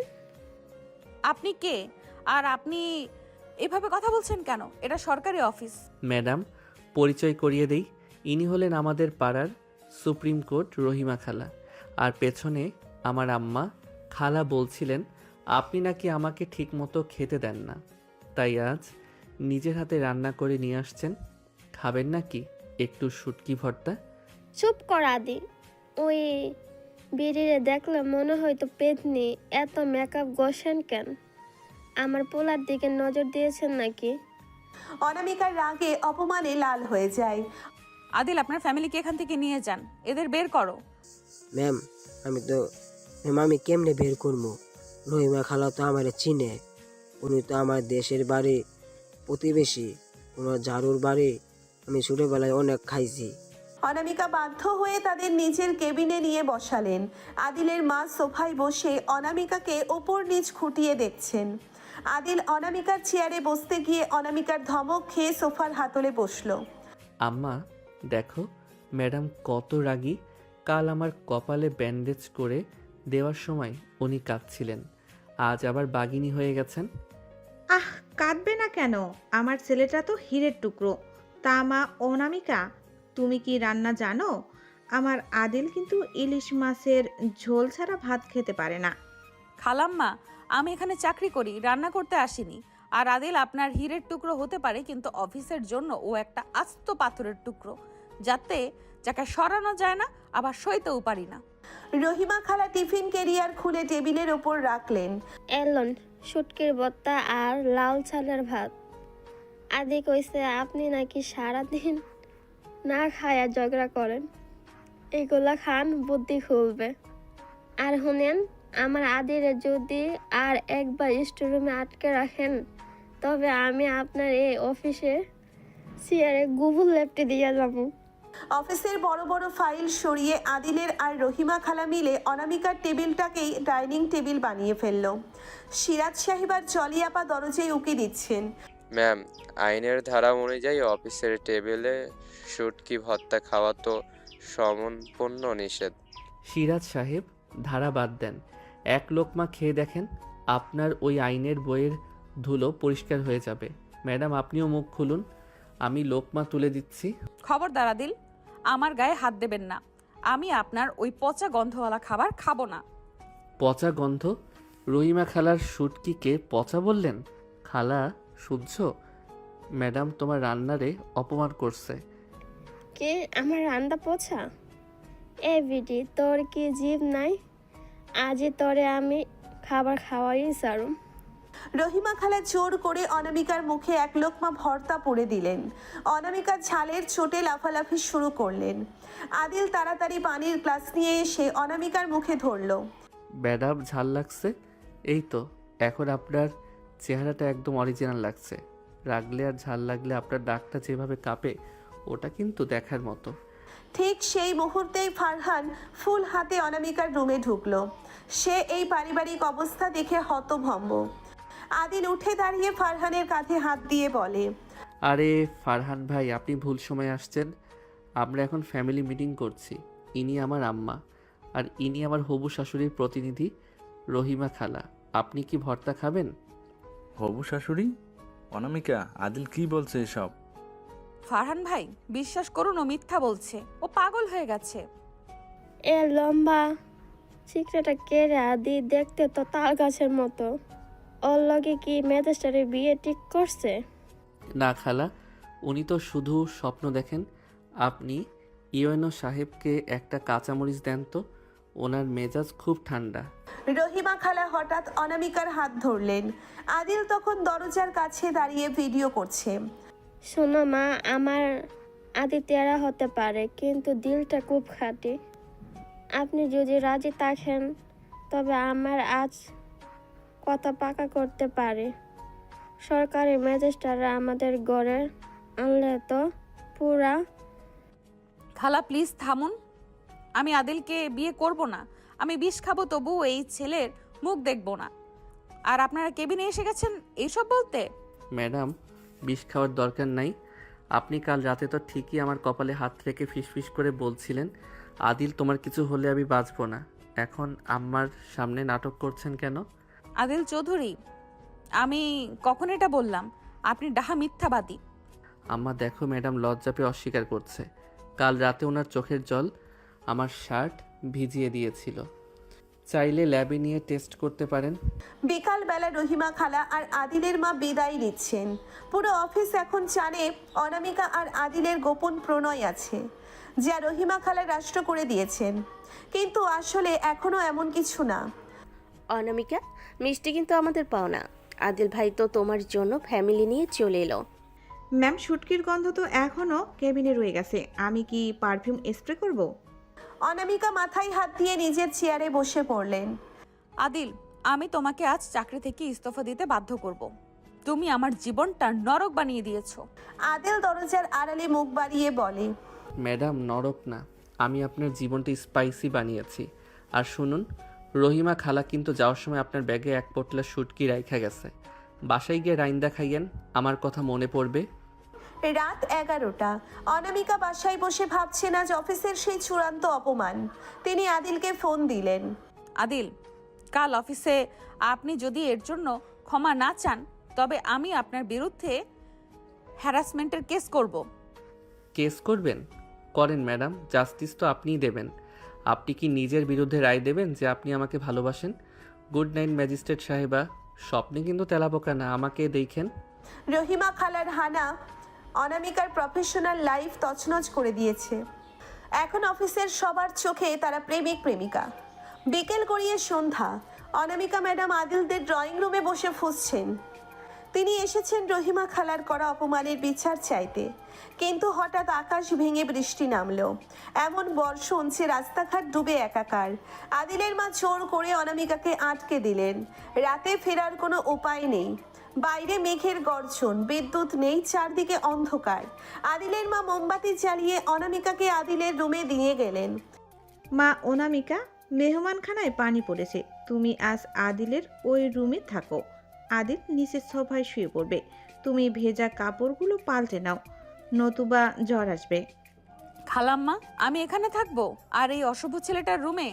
আদিল দরজায় হেলান দিয়ে বলে, ম্যাডাম, আমার রুম তো আপনার অফিসের স্টোর রুমের চেয়ে অনেক বেশি লাক্সারিয়াস, আর আমি তো আপনার ব্যক্তিগত বডিগার্ড, ভয় পাওয়ার কিছু নেই। এই নিন আমার একটা বড় টি শার্ট আর পাজামা, আপাতত এগুলোই পরুন। আদিল ঘর থেকে বের হয়ে গেল। অনামিকা দরজা বন্ধ করে তার ভিজে শাড়িটা ছাড়লেন। আয়নার সামনে দাঁড়িয়ে তিনি আদিলের দেওয়া ঢিলেঢালা সাদা টি শার্টটা পরলেন। টি শার্ট তার উড়ু পর্যন্ত নামানো, তার ভিজে চুল দিয়ে টপ টপ করে জল পড়ছে। হঠাৎ করে আদিল দরজা ধাক্কা দিয়ে ভেতরে ঢুকলো। সে জানতো না অনামিকা কাপড় পাল্টে ফেলেছেন। ম্যাডাম, মোমবাতিটা নিতে আসছিলাম। আদিল থমকে গেল। অনামিকার সাদা টি শার্ট ভেজা শরীরের সাথে লেপ্টে আছে, তার ফর্সা উড়ুয়ার উন্মুক্ত কাঁধের উপর দিয়ে জল গড়িয়ে পড়ছে। অন্ধকারের মাঝে মোমবাতির আলোয় অনামিকাকে অপার্থিব সুন্দরী লাগছে। আদিলের বুকের ভেতরটা ধক করে উঠল। অনামিকা লজ্জায় জবথব হয়ে যায়। আদিল, তুমি নক না করে কেন ঢুকলে? বের হও এক্ষুনি। আমি তো জানতাম না, কিন্তু আপনাকে এই লুকে তো আগে দেখিনি ম্যাডাম। আপনি কি সত্যি সেই রাগী সিনিয়র ম্যাজিস্ট্রেট? রাত গভীর, বাইরে বৃষ্টির শব্দ এক অদ্ভুত মাদকতা তৈরি করেছে। সবাই ঘুমিয়ে পড়েছে। আদিল সোফায় শুয়েছিল, কিন্তু তার চোখে ঘুম নেই। সে আবার পা টিপে টিপে নিচের রুমের দরজায় এলো। দরজাটা আধা খোলা, ভেতরে অনামিকা অঘরে ঘুমুচ্ছেন। টি শার্টটা একটু উপরে উঠে গেছে, তার সুঠাম শরীর আর মসৃণ ত্বকের আভা আদিলের ভেতরের সবটুকু সংযম ধুলোয় মিশিয়ে দিল। আদিল ধীরে ধীরে বিছানার পাশে গিয়ে বসলো। অনামিকার তপ্ত নিঃশ্বাসের শব্দে ঘরটা গুমোট হয়ে আছে। ম্যাডাম, আপনি কি জানেন আপনি আমাকে কতটা পাগল করেছেন? আদিল তার হাত বাড়িয়ে অনামিকার কপালে জমে থাকা জলবিন্দু মুছে দিল। অনামিকা ঘুমের ঘোরে একটু নড়ে উঠলেন। আদিল আর নিজেকে ধরে রাখতে পারল না। সে অনামিকার ঘাড়ের কাছে নিজের মুখটা নিয়ে গেল। অনামিকার ঘুম ভেঙে গেল আদিলের উষ্ণ ছোঁয়ায়। তিনি প্রথমে চিৎকার করতে চেয়েছিলেন, কিন্তু আদিল তার ঠোঁটে হাত দিয়ে চেপে ধরল। আদিলের চোখে সেই তেরামি নেই, সেখানে আজ শুধু তৃষ্ণা। আদিল, এটা ভুল হচ্ছে, ছাড়ো আমাকে। ভুল না ম্যাডাম, এটাই সত্যি। আপনি আর আমি এই বৃষ্টির রাতে একা। আপনার ওই ম্যাজিস্ট্রেট ইগো আজ বৃষ্টির জলে ধুয়ে যাক। আদিল অনামিকার ঠোঁটে নিচের ঠোঁট মেলালো। অনামিকা প্রথমে বাধা দিলেও ধীরে ধীরে আদিলের বলিষ্ঠ আলিঙ্গনে নিজেকে সঁপে দিলেন। আদিলের হাত অনামিকার টি শার্টের নিচ দিয়ে তার পিঠের কোমলতা অনুভব করতে লাগলো। অনামিকা শিউরে উঠলেন। আদিল ধীরে ধীরে অনামিকার পুরো শরীরে নিজের অধিকার কায়েম করতে লাগলো। বিছানার ওপর দুই চিরশত্রু আজ এক নিবিড় আলিঙ্গনে আবদ্ধ। আদিল অনামিকার টি শার্টটা ধীরে ধীরে সরিয়ে দিল। অন্ধকারের মাঝে অনামিকার অর্ধনগ্ন দেহটি যেন এক ভাস্কর্য। আদিল তার ঠোঁট দিয়ে অনামিকার গলায়, কাঁধে আর বুকে ভালোবাসার চিহ্ন আঁকতে লাগলো। অনামিকা আদিলের চুলগুলো খামছে ধরলেন।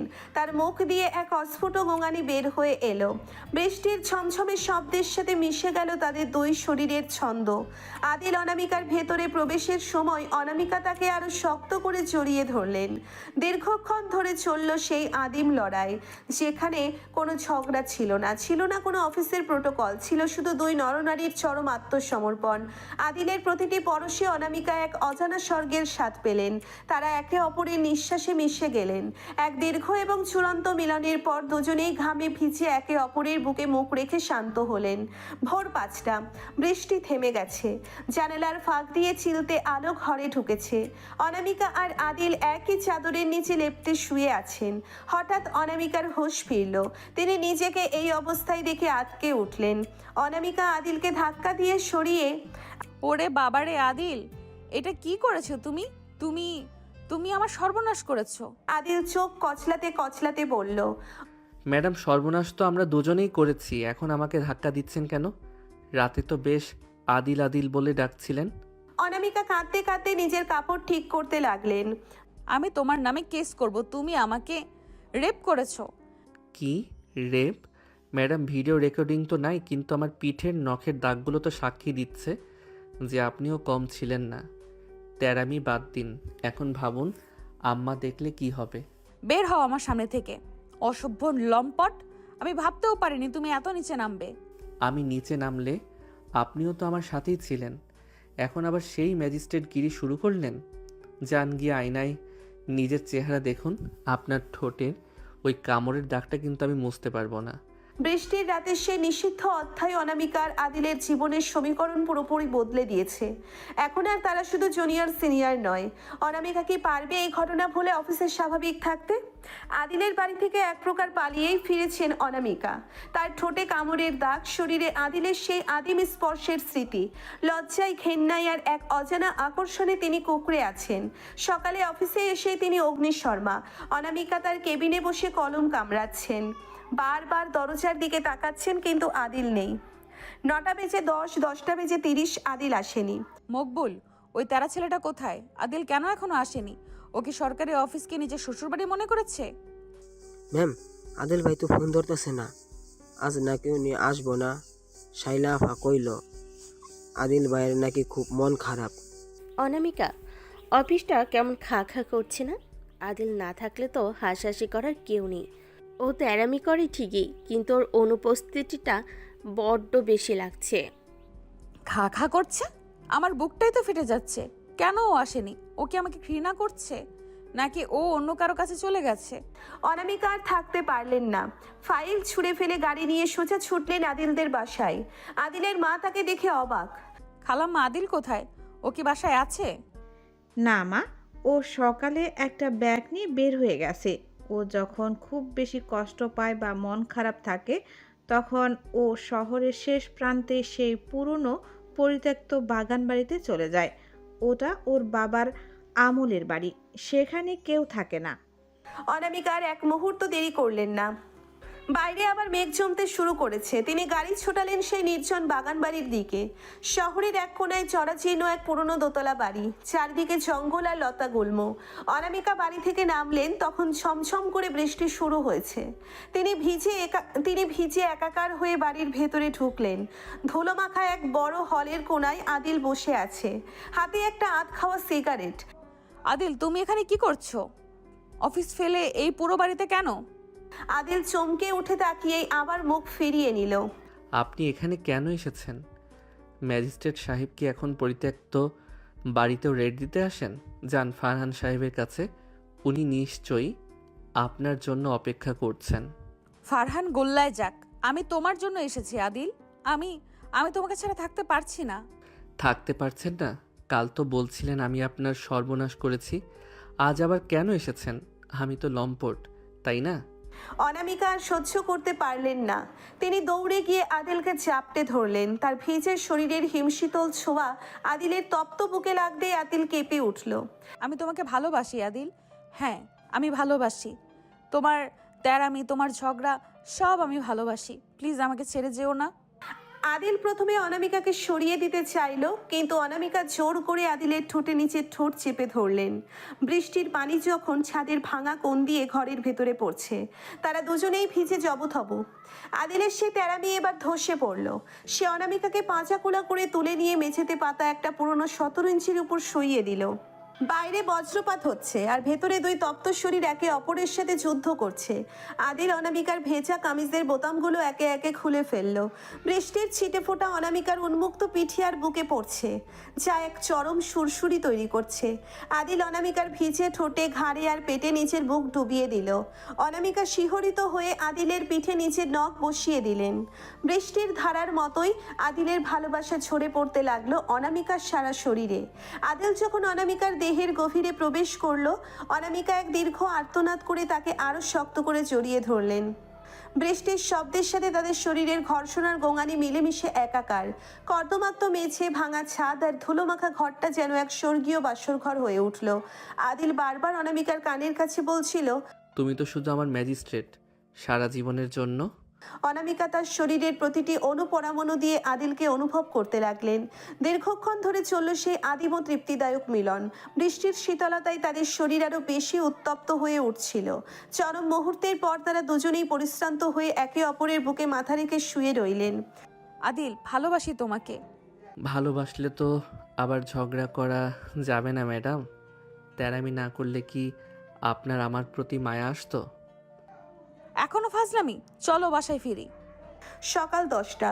অনামিকা আর আদিল একসাথে একই জিপ থেকে নামলেন। অনামিকার গলার কাছে একটা হালকা লালচে দাগ, আর আদিলের চোখে এক অদ্ভুত প্রশান্তি। অফিসের সিঁড়িতে মকবুল আর জলিয়াপা দাঁড়িয়েছিলেন। ওরে আল্লাহ রে, কাল তো দুজনই অফিস ফাঁকি দিলেন, আজ একসাথে। আপনাদের গায়ের জামা তো কুচকানো দেখা যায়। অনামিকা, কালকে বৃষ্টিটা মনে হয় খুব জাড্রেল ছিল, তাই না? তোমাদের চেহারাটা তো রোমাঞ্চে আবার ফুটে উঠেছে। আইনত পরকীয়া বা প্রেম দোষের কিছু না, কিন্তু অফিসের প্রোটোকল অনুযায়ী গলার ওই দাগটা একটু ঢেকে রাখলে ভালো হতো ম্যাম। অনামিকা লজ্জায় লাল হয়ে হাতের ফাইল দিয়ে মুখ ঢেকে দ্রুত কেবিনে ঢুকে পড়লেন। আদিল পেছনে দাঁড়িয়ে মকবুলকে একটা কাঁচা মরিচ দিয়ে বলল, মকবুল ভাই, আজকের ঝালটা অনেক বেশি, কারণ ম্যাডাম এখন আমার সরকারি অর্ধাঙ্গিনী। হা হা হা, তেরা জামাই একটা। তেরামিয়ার ঝগড়ার আড়ালে লুকানো সেই প্রেম অবশেষে জয়ী হলো।